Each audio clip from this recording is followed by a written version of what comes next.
നമസ്കാരം. പൊതുവേദിയിലേക്ക് സ്വാഗതം. ഇസ്രായേൽ ഇറാനെ ആക്രമിച്ചു, ഇറാൻ തിരിച്ചടിച്ചു. പശ്ചിമേഷ്യ യുദ്ധ സാഹചര്യത്തിലാണ് എന്ന കാര്യം വ്യക്തമാണ്. ഇന്ത്യ ഉൾപ്പെടെയുള്ള രാജ്യങ്ങൾ അവിടെ സമാധാനം പുനഃസ്ഥാപിക്കണം എന്ന ആവശ്യം ശക്തമായി ഉന്നയിക്കുകയാണ്. ആ ഘട്ടത്തിലാണ് കേരളത്തിലെ രാഷ്ട്രീയ നേതൃത്വം ഈ വിഷയം വലിയ പരിഗണനയോടുകൂടി തന്നെ അവർ ഇതിൽ പ്രതികരണം നടത്തുന്നത്. ഈ വിഷയത്തിൽ CPM നേതൃത്വം ശക്തമായി രംഗത്ത് വരുന്നു, ലീഗ് നേതൃത്വം ശക്തമായി രംഗത്ത് വരുന്നു. അപ്പോഴാണ് നിലമ്പൂർ തെരഞ്ഞെടുപ്പ് കൂടെ അവിടെ നടക്കുന്നത്. സ്വാഭാവികമായും ഈ ഘട്ടത്തിൽ നിലമ്പൂർ തെരഞ്ഞെടുപ്പിലും ഇറാൻ ഇസ്രായേൽ യുദ്ധം ചർച്ചയാക്കണോ എന്ന ചോദ്യം വലിയ തോതിൽ ഉയരുകയാണ്. സമാധാനം ആണ് എല്ലാവരും ആഗ്രഹിക്കേണ്ടത് എന്ന് അവിടുത്തെ സ്ഥാനാർത്ഥി M. സ്വരാജ് വ്യക്തമാക്കി കഴിഞ്ഞു. ലീഗും ശക്തമായ നിലപാടുമായി രംഗത്തെത്തിക്കഴിഞ്ഞു. സ്വാഭാവികമായും ഈ തെരഞ്ഞെടുപ്പിൽ ഈ യുദ്ധം ചർച്ചയാകുമോ എന്നാണ് പൊതുവേദി ചർച്ച ചെയ്യുന്നത്. എല്ലാവർക്കും പൊതുവേദിയിലേക്ക് സ്വാഗതം.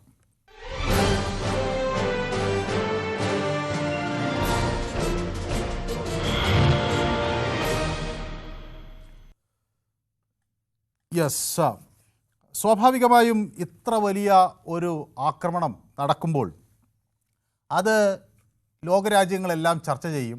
പ്രത്യേകിച്ച് ഇസ്രായേൽ ഒരു പ്രധാന ചർച്ചാ വിഷയമാണ്. എന്നോടൊപ്പം ആദ്യം മുഹമ്മദ് മഞ്ചേരിയാണ് ചേരുന്നത്. ശ്രീ മുഹമ്മദ് മഞ്ചേരി, നിലമ്പൂരിൽ ഇറാൻ യുദ്ധം ചർച്ചയാകുമോ? നമസ്കാരം. നിലമ്പൂരിൽ ഇറാൻ യുദ്ധം ചർച്ച ആവാതിരിക്കുന്നതാണ് നല്ലത് എന്നുള്ളതാണ് എന്റെ അഭിപ്രായം. അവിടെ അതിപ്പോ ഈ തെരഞ്ഞെടുപ്പ് അടുപ്പിച്ച് ഇനിയിപ്പോ പ്രശ്നം ഉണ്ടാക്കണ്ട എന്നുള്ളത്.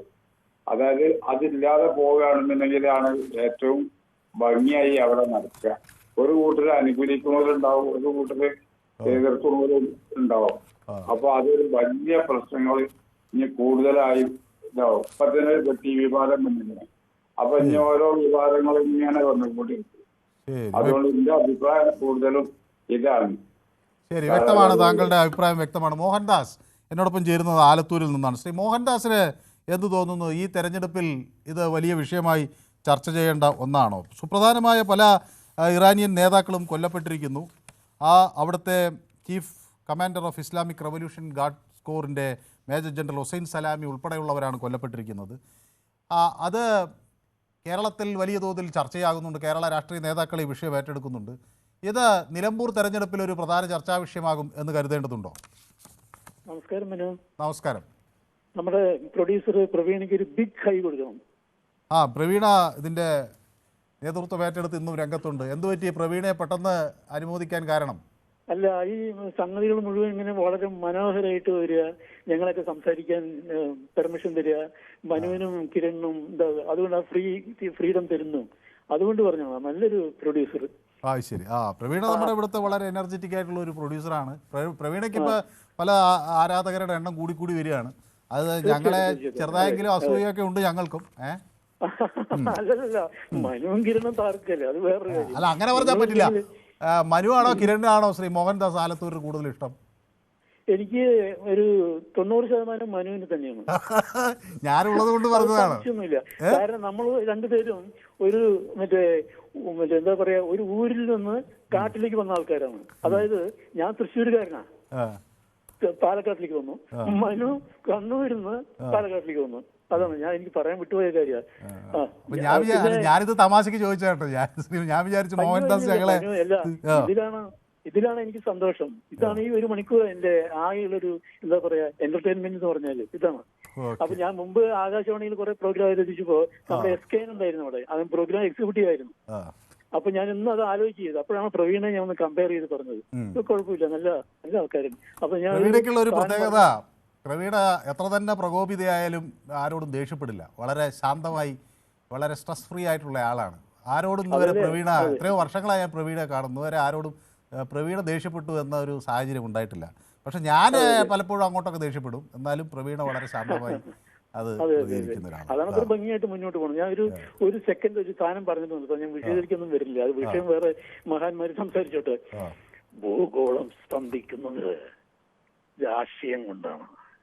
വിത്തൗട്ട് രാഷ്ട്രീയം ഭൂമി പൂജ്യം. തിലകനൊന്ന് കണക്ട് ചെയ്തോ ഞാൻ. അപ്പോൾ ഇത് മിമിക്രി കൂടി ശ്രീ മോഹൻദാസിന് വശമുണ്ട് അല്ലേ? അപ്പോൾ ഞാൻ ചെയ്യാറുണ്ടായിരുന്നു. ഞാൻ നാളെ കിരണ് ഞാൻ ചെയ്തു, EK നായനാരെ ശബ്ദം ചെയ്തു, പിന്നെ വേറെ ലേഡി വോയിസ് ചെയ്തു. ഞാൻ മിമിക്രീസ്റ്റ് അല്ല, മിമാക്രീസ്റ്റാണ്. മിമാക്രി. ശരി, ഓക്കെ. ഏതായാലും പൊതുവേദിക്കൊപ്പം ചേർന്നതിൽ സന്തോഷം. ഒരു രസം വേണ്ടേ ഈ ചൂട് പിടിച്ച ചർച്ചയ്ക്ക് ഇറങ്ങിയ, അത്രേ ഉള്ളൂ. അതെ, ഓക്കെ. ഏതായാലും ഈ അവസരം തന്നതിന് മനുവിന് എന്താ പറയുക, ഒരു വലിയ ഹൈ. ഏതായാലും എന്നെ 90% ഇഷ്ടമാണെന്ന് പറഞ്ഞപ്പോൾ എനിക്ക് സത്യത്തിൽ വളരെയധികം സന്തോഷം തോന്നി. പക്ഷെ ഞാനത് തമാശക്ക് ചോദിച്ചാണ് കേട്ടോ. ഞാൻ ഇപ്പൊ 76 വയസ്സായ നുണ പറയേണ്ട ആവശ്യമില്ല. എന്റെ ഹൃദയത്തിൽ നിന്ന് തൊട്ടിട്ടാണ് ഞാൻ ഈ പറയുന്നത്, ഹൃദയത്തിൽ നിന്ന് തൊട്ടിട്ട്. കാരണം അങ്ങനെയുള്ള അവതരണം നിങ്ങൾ. അപ്പൊ ഒരു 10% ഒന്ന് റിസർവേഷൻ കിരൺ ഇരിക്കട്ടെ. 100% തന്നു കഴിഞ്ഞാൽ കിരൺ ദേഷ്യപ്പെടും. ഏതായാലും താങ്കളുടെ അഭിപ്രായമൊക്കെ കേട്ടു, സന്തോഷം. ഓക്കെ, അപ്പം ഇതിൽ ഗുരുതരമായ തെറ്റാണ് ഇറാൻ്റെ ഭാഗത്തു നിന്ന് ഉണ്ടായത് എന്നാണ് ഇറാൻ്റെ പരമോന്നത നേതാവ്. ഗുരുതരമായ തെറ്റാണ് ഇസ്രായേലിൻ്റെ ഭാഗത്തു നിന്ന് ഉണ്ടായത് എന്നാണ് ഇറാൻ്റെ നിലപാട്. ഇത് അവർക്ക് വലിയ പ്രത്യാഘാതങ്ങൾ നേരിടാനുള്ള ഒരു സാഹചര്യം ഉണ്ടാക്കുമെന്ന് ഇറാൻ്റെ പരമോന്നത നേതാവ് ആയത്തുള്ള ഖാംനയി പറയുകയും ചെയ്യുന്നു. അപ്പോൾ സോനു എന്നോടൊപ്പം ചേരുന്നത് ആലപ്പുഴയിൽ നിന്നാണ്. സോനു കേൾക്കാമോ? ഹലോ. സോനു ആലപ്പുഴയിൽ എവിടെ നിന്നാണ് വിളിക്കുന്നത്? കേൾക്കാമോ? ഞാൻ പറയുന്നത് കേൾക്കാമോ? Yes, okay. സോനുവിൻ്റെ ഫോൺ എന്തോ ശ്രീ പീതാംബരൻ പള്ളുരുത്തിയിൽ നിന്ന് എന്നോടൊപ്പം ചേരുന്നു. ശ്രീ പീതാംബരൻ കേൾക്കാമോ? എനിക്ക് തോന്നുന്നു പീതാംബരൻ്റെ ടെലിഫോൺ ലൈനിലും എന്തോ പ്രശ്നം പറ്റിയെന്ന് തോന്നുന്നു. മഴയായതുകൊണ്ടായിരിക്കും ആളുകൾക്ക് ടെലിഫോൺ പലർക്കും വിളിച്ചിട്ട് കിട്ടുന്നില്ല. ഏതായാലും 2 ഓപ്പറേഷനുകളാണ് നടക്കുന്നത്. ഒന്ന് ഓപ്പറേഷൻ റൈസിംഗ് ലയൺ എന്നുള്ളതാണ്. ട്രൂ പ്രോമിസ് ഓപ്പറേഷനാണ്. ട്രൂ പ്രോമിസിൻ്റെ ഓപ്പറേഷൻ 3 ആണ് ഇപ്പോൾ ഇറാൻ നടത്തുന്നത്. അപ്പോൾ ഇറാൻ പറയുന്നത് അവരുടെ പരമാധികാരത്തിന് നേരെയുള്ള ഒരു ഇസ്രായേൽ നടത്തിയ ഒരു വലിയ ആണ് ഉള്ളത് എന്നാണ് പറയുന്നത്. ഓക്കെ, ബാലകൃഷ്ണൻ വടകര എന്നോടൊപ്പം ചേരുന്നു. ശ്രീ ബാലകൃഷ്ണൻ കേൾക്കാമോ? കേൾക്കാം സാർ. യെസ്, ശ്രീ ബാലകൃഷ്ണൻ വടകരയ്ക്ക് എന്ത് തോന്നുന്നു? ഈ യുദ്ധം നമ്മളിവിടെ ഹമാസ് യുദ്ധം വലിയ തോതിൽ ചർച്ച ചെയ്തു, ഇറാൻ യുദ്ധവും സമാനമായ രീതിയിൽ ചർച്ച ചെയ്യും എന്നാണോ കരുതേണ്ടത്? ഹലോ സാർ, നമസ്കാരം. നമസ്കാരം. നിങ്ങളുടെ നാട്ടിൽ മഴയൊക്കെ ഉണ്ടോ? ഇവിടെ കനത്ത മഴയാണ്. ഇനി വരും ദിവസങ്ങളിൽ അതീവ ജാഗ്രത പാലിക്കണം എന്ന നിർദ്ദേശം വരുന്നു. അപ്പോൾ പ്രത്യേകിച്ച് വടക്കൻ കേരളത്തിൽ എല്ലാവരും കൂടുതൽ ജാഗ്രത പാലിക്കണമെന്നാണ്. ഇന്നിപ്പോൾ കണ്ണൂർ, കാസർഗോഡ് ജില്ലകളിൽ കൂടുതൽ മഴയുണ്ടെന്നാണ് ഞാൻ മനസ്സിലാക്കുന്നത്. മറ്റിടങ്ങളിലേക്ക് അടുത്ത ദിവസങ്ങളിൽ വരും എന്നാണ് കരുതുന്നത്, അല്ലേ? അവിടെയും ജാഗ്രതാ നിർദ്ദേശമില്ലേ കോഴിക്കോടൊക്കെ? തീർച്ചയായിട്ടും വടകരയിലും ശക്തമായ മഴയാണ് സാർ. സാർ, എനിക്ക് ഈ വിഷയത്തിൽ പറയുന്നത്, നിലമ്പൂർ തെരഞ്ഞെടുപ്പിന് ഈ യുദ്ധം ചർച്ചയാവുമല്ലോ സാർ. നമ്മൾ ഹമാസിനെ പിന്തുണക്കുന്ന സ്ഥാനാർത്ഥിയല്ലേ ഒന്നവിടെ ഉള്ളത്, സ്വരാജ് സാർ. അപ്പൊ അത് ചർച്ചയാവാതിരിക്കില്ലല്ലോ. ചർച്ച ആയില്ലെങ്കിൽ ചർച്ച ചെയ്യണമെന്നാണ് എന്റെ അഭിപ്രായം. കാരണം ഹമാസിനെ പിന്തുണക്കുന്ന ഒരു സ്ഥാനാർത്ഥി നമ്മളെ നാട്ടിലുണ്ടാലും അത് വളരെ നല്ലതല്ലേ നിലമ്പൂർക്കാർക്ക്. അതേ എനിക്ക് പറയാനുള്ളൂ. ഓഹോ, ഹമാസിനെ പിന്തുണയ്ക്കുന്ന സ്ഥാനാർത്ഥിയാണെന്ന് താങ്കൾ വ്യക്തമാകുന്നു. ഓക്കെ, ശരി. അപ്പോൾ അതാണ് താങ്കളുടെ അഭിപ്രായം. ഏതായാലും വെള്ളിയാഴ്ച രാത്രിയിൽ ഇസ്രായേൽ നടത്തിയ ആക്രമണത്തിൽ ഇറാൻ്റെ Islamic revolutionary guard major general Hossein സലാമിയാണ് കൊല്ലപ്പെട്ടത്. അതുകൂടാതെ നിരവധി പേർ അവിടെ ആ ആക്രമണത്തിൽ കൊല്ലപ്പെടുകയും ചെയ്തിരിക്കുന്നു. ഏതായാലും ഇസ്രായേലിനെ സംബന്ധിച്ചിടത്തോളം തങ്ങൾക്ക് അവരുടെ അല്ലെങ്കിൽ ഇസ്രായേലിൻ്റെ എതിരെ ഒരു ശത്രു എന്ന നിലയിൽ തന്നെയാണ് ഇറാനോടുള്ള നീക്കം. അതിൽ ആണ് നമ്മുടെ CPM സെക്രട്ടറി MA ബേബിയുടെ പ്രതികരണം വരുന്നത്. അത് CPM നേതാവ് MA ബേബി പറയുന്നത്, പ്രകോപനമില്ലാതെയാണ് ഇറാനെതിരെ ഈ ഇസ്രായേലിൻ്റെ ആക്രമണം നടന്നത്. അമേരിക്കയുടേത് വാടക ഗുണ്ടകളുടെ ഒരു നിലപാടാണ് എന്നാണ് പറയുന്നത്. ഒപ്പം പശ്ചിമേഷ്യയിൽ എന്നും രക്തമൊലിക്കിച്ച ഒരു മുറിവായി മാറ്റുകയാണ് സയനിസ്റ്റുകളുടെ ശ്രമം എന്ന് MA ബേബി കഴിഞ്ഞ ദിവസം കുറ്റപ്പെടുത്തി. അതോടൊപ്പം തന്നെ ഇറാനെതിരായ ആക്രമണം ലോക സമ്പദ്ഘടനയെ ഗുരുതരമായി ബാധിക്കും എന്ന് അദ്ദേഹം മുന്നറിയിപ്പ് നൽകുകയും ചെയ്തിരിക്കുന്നു. കുഞ്ഞഹമ്മദ് എന്നോടൊപ്പം ചേരുന്നുണ്ട്. ശ്രീ കുഞ്ഞഹമ്മദ് നമസ്കാരം. നമസ്കാരം. എനിക്ക് ഇക്കാര്യത്തിൽ പറയാനുള്ളത്, തെറ്റേത് ഭാഗത്ത് നിന്നും ആ ഭാഗത്ത് നിന്ന് നിശ്ചിതമായിട്ട് വിമർശിക്കുന്ന ആളാണ്.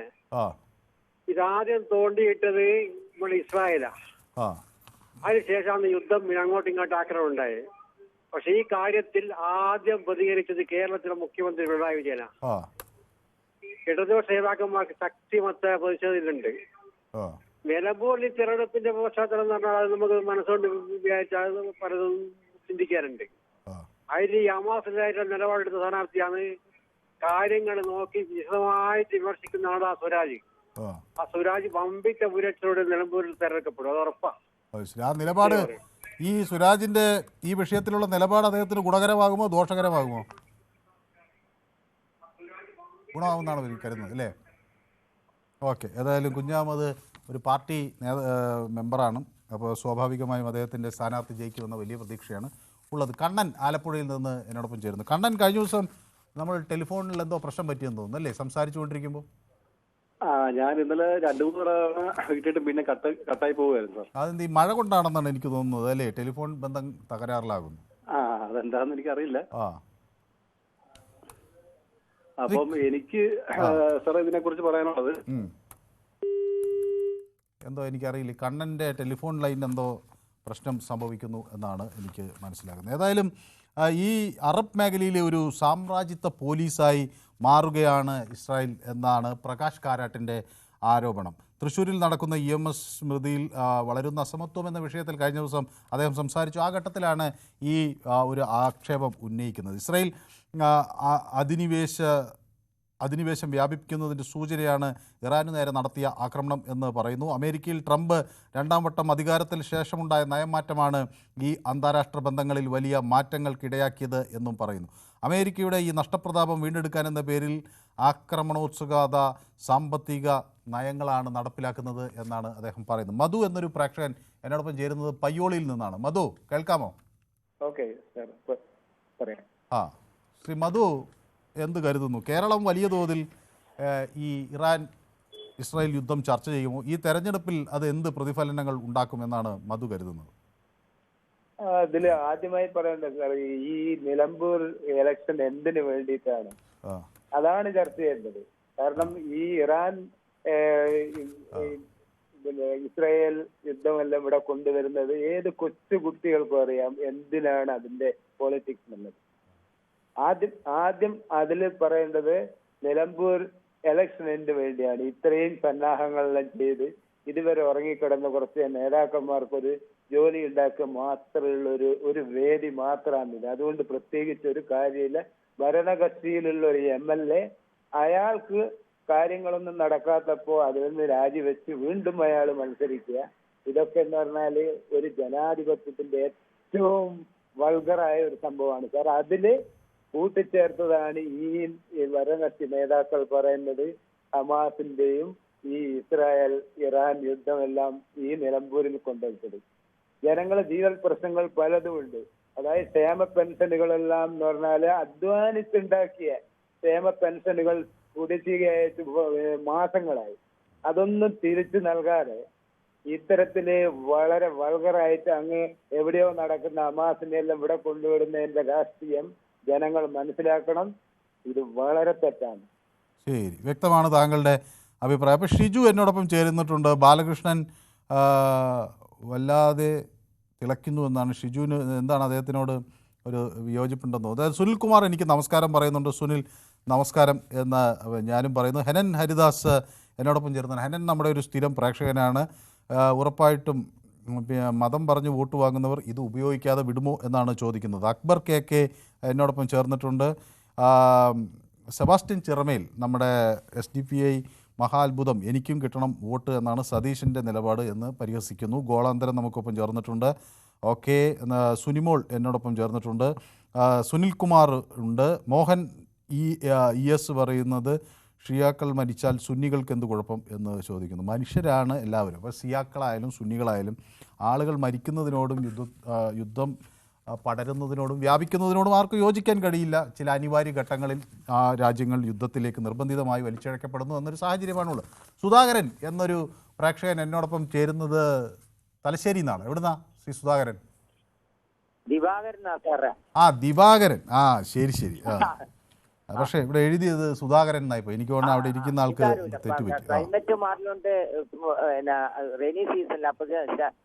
പിന്നെ കൺഫ്യൂഷൻ ആയിരിക്കും. അത് സാരമില്ല. പിന്നെ സാറേ പിന്നെ അതായത് ഇതിനു മുമ്പിൽ ഒരു കോളർ പറഞ്ഞില്ല എന്തിനാണ് ഇവിടെ ഇലക്ഷൻ. അത് ശരി തന്നെയാ. പരിമിതമായ ഒരു സമയമേ ഉള്ളൂ. എത്ര കോടി ഉറുപ്പ്യ ചെലവിട്ടിട്ടാ വേണ്ടാണ്ട്. അതുപോലെ പിന്നെ അതുകൂടാണ്ട് ഇപ്പൊ പിന്നെ കോൺഗ്രസിന്റെ ഉന്നത നേതാവ് ജനറേഷൻ സാറേ കേൾക്കുന്നു ശ്രീ ദിവാകരൻ. സാറേ പിന്നെ ഇത് വാല്യുബിൾ ആയിട്ടുള്ള ഒരു പോയിന്റാ. പിന്നെ കോൺഗ്രസിന്റെ പിന്നെ ഉന്നത അതായത് പിന്നെ പ്രിയങ്ക ഗാന്ധി, പണ്ഡിറ്റ് ജവഹർലാൽ നെഹ്റു, ഇന്ദിരാഗാന്ധി കോൺഗ്രസ് ഇന്ത്യ നിലനിർത്തിയ ആ പാർട്ടി ബഹുഭൂരിപക്ഷത്തില ഇപ്പം വയനാട്ടിൽ ജയിച്ച്. അപ്പോ അന്നത്തെ സമയത്ത് അങ്ങനെ എന്തെങ്കിലും പോരായ്മയില്ലാതെ ആയതുകൊണ്ടല്ല ആ ഇലക്ഷൻ കമ്മീഷനൊക്കെ കൊടുക്കണ്ടേ. ഇപ്പം ബഹുഭൂരിപക്ഷം ജയിച്ചേരും പിന്നെ എതിർ പാർട്ടി കൊടുത്തിട്ടുണ്ട്. അപ്പൊ അത് ഏറ്റവും തെറ്റല്ല. എത്ര ജനങ്ങൾക്ക് പിന്നെ നീതിന്യായ വകുപ്പ് അനുകൂലമായിട്ടാ വിധിക്കുക. പക്ഷെ ജനങ്ങൾക്ക് എത്ര കോടി ഉറുപ്പിക പോകണം. അന്നത്തെ സമയല്ലേ കൊടുക്കണ്ട്. ഇപ്പൊ ഈ സമയത്താ കൊടുക്കണ്ട്. 100 ഓക്കെ ആയിരിക്കും അവർക്ക് തന്നെ അനുകൂലം ഉണ്ടാകുക പ്രിയങ്ക ഗാന്ധിക്ക്. പക്ഷെ എന്നാലും അതൊരു ശരിയുണ്ടാകും കൊടുക്കല്. ഓക്കെ, ഗിരീഷ് എന്നൊരു പ്രേക്ഷകൻ എന്നോടൊപ്പം ചേരുന്നത് പാലക്കാട് നിന്നാണ്. ഗിരീഷ് കുമാർ പാലക്കാട് എവിടെ നിന്നായിരുന്നു വിളിച്ചിരുന്നത്? ഞാനിവിടെ എലപ്പള്ളി പഞ്ചായത്താണ്. മുമ്പൊരിക്കൽ വിളിച്ചിട്ടുണ്ട് അല്ലേ? എലപ്പള്ളിന്ന് ഇല്ല? എലപ്പള്ളി ഞാൻ വിളിച്ചിട്ടുണ്ട്. അതാണ് എനിക്ക് ഒരു ചെറിയൊരു ഓർമ്മ. ഒന്നും തോന്നരുത്. ഞാൻ ചോദിക്കാം സാറിനോട് ചോദിക്കാനുള്ളത്, ഇവിടെ ഇസ്രയേലും ഇറാനും തമ്മിൽ യുദ്ധം അവിടെ എന്തെങ്കിലും ആയിക്കഴിഞ്ഞാൽ നമ്മുടെ ഇന്ത്യയിലേക്ക് എന്താ സംഭവം? ഇന്ത്യക്ക് എന്താ കുഴപ്പം? അത് എന്നോട് ചോദിക്കാൻ കാരണം ഇവിടെയുള്ള ആൾക്കാർ പറയണു അവിടെ യുദ്ധം നടന്നു കഴിഞ്ഞാൽ ഇവിടെ എല്ലാത്തിനും സാധനങ്ങളെ വില കൂട്ടുന്നു, എല്ലാത്തിന്റെയും ഇങ്ങനെയെന്നുള്ള അഭിപ്രായങ്ങളൊക്കെ. ഗിരീഷേ, യുദ്ധം എവിടെ നടന്നാലും അതിന്റെ ചില പ്രതിഫലനങ്ങൾ ലോകത്ത് പലയിടത്തുണ്ടാകും. ഇപ്പോ ഇറാൻ യുദ്ധം അല്ല ഗിരീഷ് ചോദിക്കുന്നു, പക്ഷേ എന്നെ പറയാൻ അനുവദിക്കാതിരുന്നാൽ ശരിയാവില്ല. ഒന്നില്ലെങ്കിൽ ചോദിക്കാതിരിക്കണം. അപ്പൊ സ്വാഭാവികമായി യുദ്ധം ഉണ്ടാകുമ്പോൾ അതിന്റെ പ്രതിഫലനങ്ങൾ ഉണ്ടാകും. ഇപ്പൊ കഴിഞ്ഞ ദിവസം സ്വർണത്തിന്റെ വില കയറുന്നു എന്നത് ആശങ്കാജനകമായി. പെട്രോൾ ഉൽപ്പന്നങ്ങളുടെ വില പെട്രോളിയം ഉൽപ്പന്നങ്ങളുടെ വില കയറാം. അതുമായി ഇറാനുമായി ബന്ധപ്പെട്ട് നമുക്ക് കിട്ടാനുള്ള കാര്യങ്ങളുടെ വില കയറാം. ഇതൊക്കെ പിന്നെ ആഗോള വിപണിയിൽ ചിലപ്പോഴൊരു വിലക്കയറ്റത്തിന് വഴിവെക്കും. അപ്പൊ യുദ്ധം ഒരിക്കലും നല്ലൊരു കാര്യമല്ല ആര് ചെയ്താലും. എല്ലാ ലോകത്തിന്റെ അങ്ങോട്ടും ഇങ്ങോട്ടും സപ്പോർട്ട് വേണം. നമ്മള് അങ്ങോട്ടും ഇങ്ങോട്ടും ഒരു സഹായം വേണം. അതിൻ്റെതായിരിക്കാം. പക്ഷെ ഞാനൊരു കാര്യം പറയാം. ഇപ്പൊ നമ്മുടെ ഇവിടെ ഇന്ത്യയില് വിമാനം തകർന്നു, എത്രയോ പേര് മരിച്ചു. അതിലാർക്കെങ്കിലും നമ്മുടെ നാടിന് നമ്മുടെ ദുഃഖം ഒരു പങ്കുവെക്കുകയാണ്. ഏറ്റവും സങ്കടമുള്ള ഒരു കാര്യങ്ങളാണ്. ഇപ്പോ ഈ ഇറാനും യുദ്ധം ഇസ്രയേലും യുദ്ധത്തിനായിട്ട് നമുക്ക് ഈ ഇന്ത്യക്ക് എന്താ ബാധിക്കുന്നതെന്ന് ഞാൻ ചോദിക്കുന്നത്. അപ്പൊ അത് ഇവിടെ ചർച്ച ചെയ്യേണ്ട എന്നാണ് ശ്രീ ഗിരീഷ് പറയുന്നത് അല്ലേ? അതാണോ ഉദ്ദേശിക്കുന്നത്? അതിന് നമ്മളെ ഇവിടെ ഒരു ഇത് മുന്നോട്ട് നമ്മുടെ രാജ്യത്തിന് ഒരു വലിയൊരു വേദനപ്പെട്ട ഒരു സങ്കടകരമായിട്ടുള്ള ഒരു അല്ല, ആ വിഷയം നമ്മൾ ചർച്ച ചെയ്യുന്നുണ്ട്. ആ വിഷയവും നമ്മൾ വളരെ ഗൗരവത്തോടെ എടുക്കുന്നുണ്ട്. അതിൽ അങ്ങനെ ഉള്ള സമയത്ത് ഈ ഇസ്രയേലും ഇറാനും തമ്മിൽ അവർ യുദ്ധം നടത്തുക എന്താ ചെയ്തോട്ടെ. പക്ഷെ നമ്മുടെ രാജ്യത്തിന് നമ്മുടെ സുരക്ഷയ്ക്ക് വേണ്ടി നമ്മുടെ സർക്കാരും നമ്മുടെ അതിന്റെ നല്ല ഒരു പ്രവർത്തനം ചെയ്തിട്ട് നമ്മൾ എല്ലാവരും ഒരുമിച്ച് നല്ല രീതിയിൽ പോകേണ്ട ഒരു ആവശ്യം ഈ കാലഘട്ടത്തിൽ നമുക്ക് നല്ലതല്ലേ? അല്ല, അത് ആയിക്കോട്ടെ. പക്ഷേ നമ്മുടെ സ്വാഭാവികമായി ഇങ്ങനെ ഒരു യുദ്ധമുണ്ടായപ്പോൾ പ്രധാനമന്ത്രി നരേന്ദ്രമോദി നെതന്യാഹുവിനെ ബന്ധപ്പെട്ടു എന്ന് അദ്ദേഹം പറയുന്നു. ഞാൻ വിളിച്ചു, സംസാരിച്ചു. എന്തിനാണ് വിളിച്ചിട്ടുണ്ടാവുക? നമ്മളെ ഒരു തരത്തിലും ബാധിക്കാത്തൊരു വിഷയമാണെങ്കിൽ ഈ പ്രധാനമന്ത്രി നരേന്ദ്രമോദി എന്തിനാണ് നെതന്യാഹുവിനെ വിളിച്ചിട്ടുണ്ടാകുക? നെതന്യാഹുവിനെ വിളിച്ചത് അതിപ്പോ സ്വാഭാവികമായിട്ട് എല്ലാ രാജ്യക്കാരും ഒരു പ്രധാനമന്ത്രി, നമ്മുടെ പ്രധാനമന്ത്രി എന്ന് പറഞ്ഞു കഴിഞ്ഞാൽ എല്ലാ രാജ്യങ്ങളായിട്ട് നല്ല സൗഹൃദം, നല്ല ബന്ധങ്ങളായിട്ട്. അത് തന്നെയാണ് ഇവിടെ ഈ വിഷയം ചർച്ച ചെയ്യാനുള്ള പ്രധാന കാര്യം. നമ്മൾ മറ്റ് രാജ്യങ്ങളെക്കുറിച്ച് നമ്മൾ ആലോചിക്കുന്നു എന്നത് തന്നെയാണ് ഒരു കാര്യം. ഇപ്പോ നമ്മളെ ഇന്ത്യ പാകിസ്ഥാനെ തിരിച്ചടി കൊടുത്തല്ലോ. നമ്മുടെ പെഹൽഗാം ക്രൂരതയ്ക്കുള്ള തിരിച്ചടി കൊടുത്ത് നമ്മളെ രാജ്യത്തെ ടെററിസ്റ്റുകൾ അറ്റാക്ക് ചെയ്തപ്പോൾ ഞങ്ങൾ തിരിച്ചടിച്ചു എന്ന് പറഞ്ഞതിന് ശേഷം നമ്മൾ മിണ്ടാതിരിക്കുകയല്ലേ ഇത്.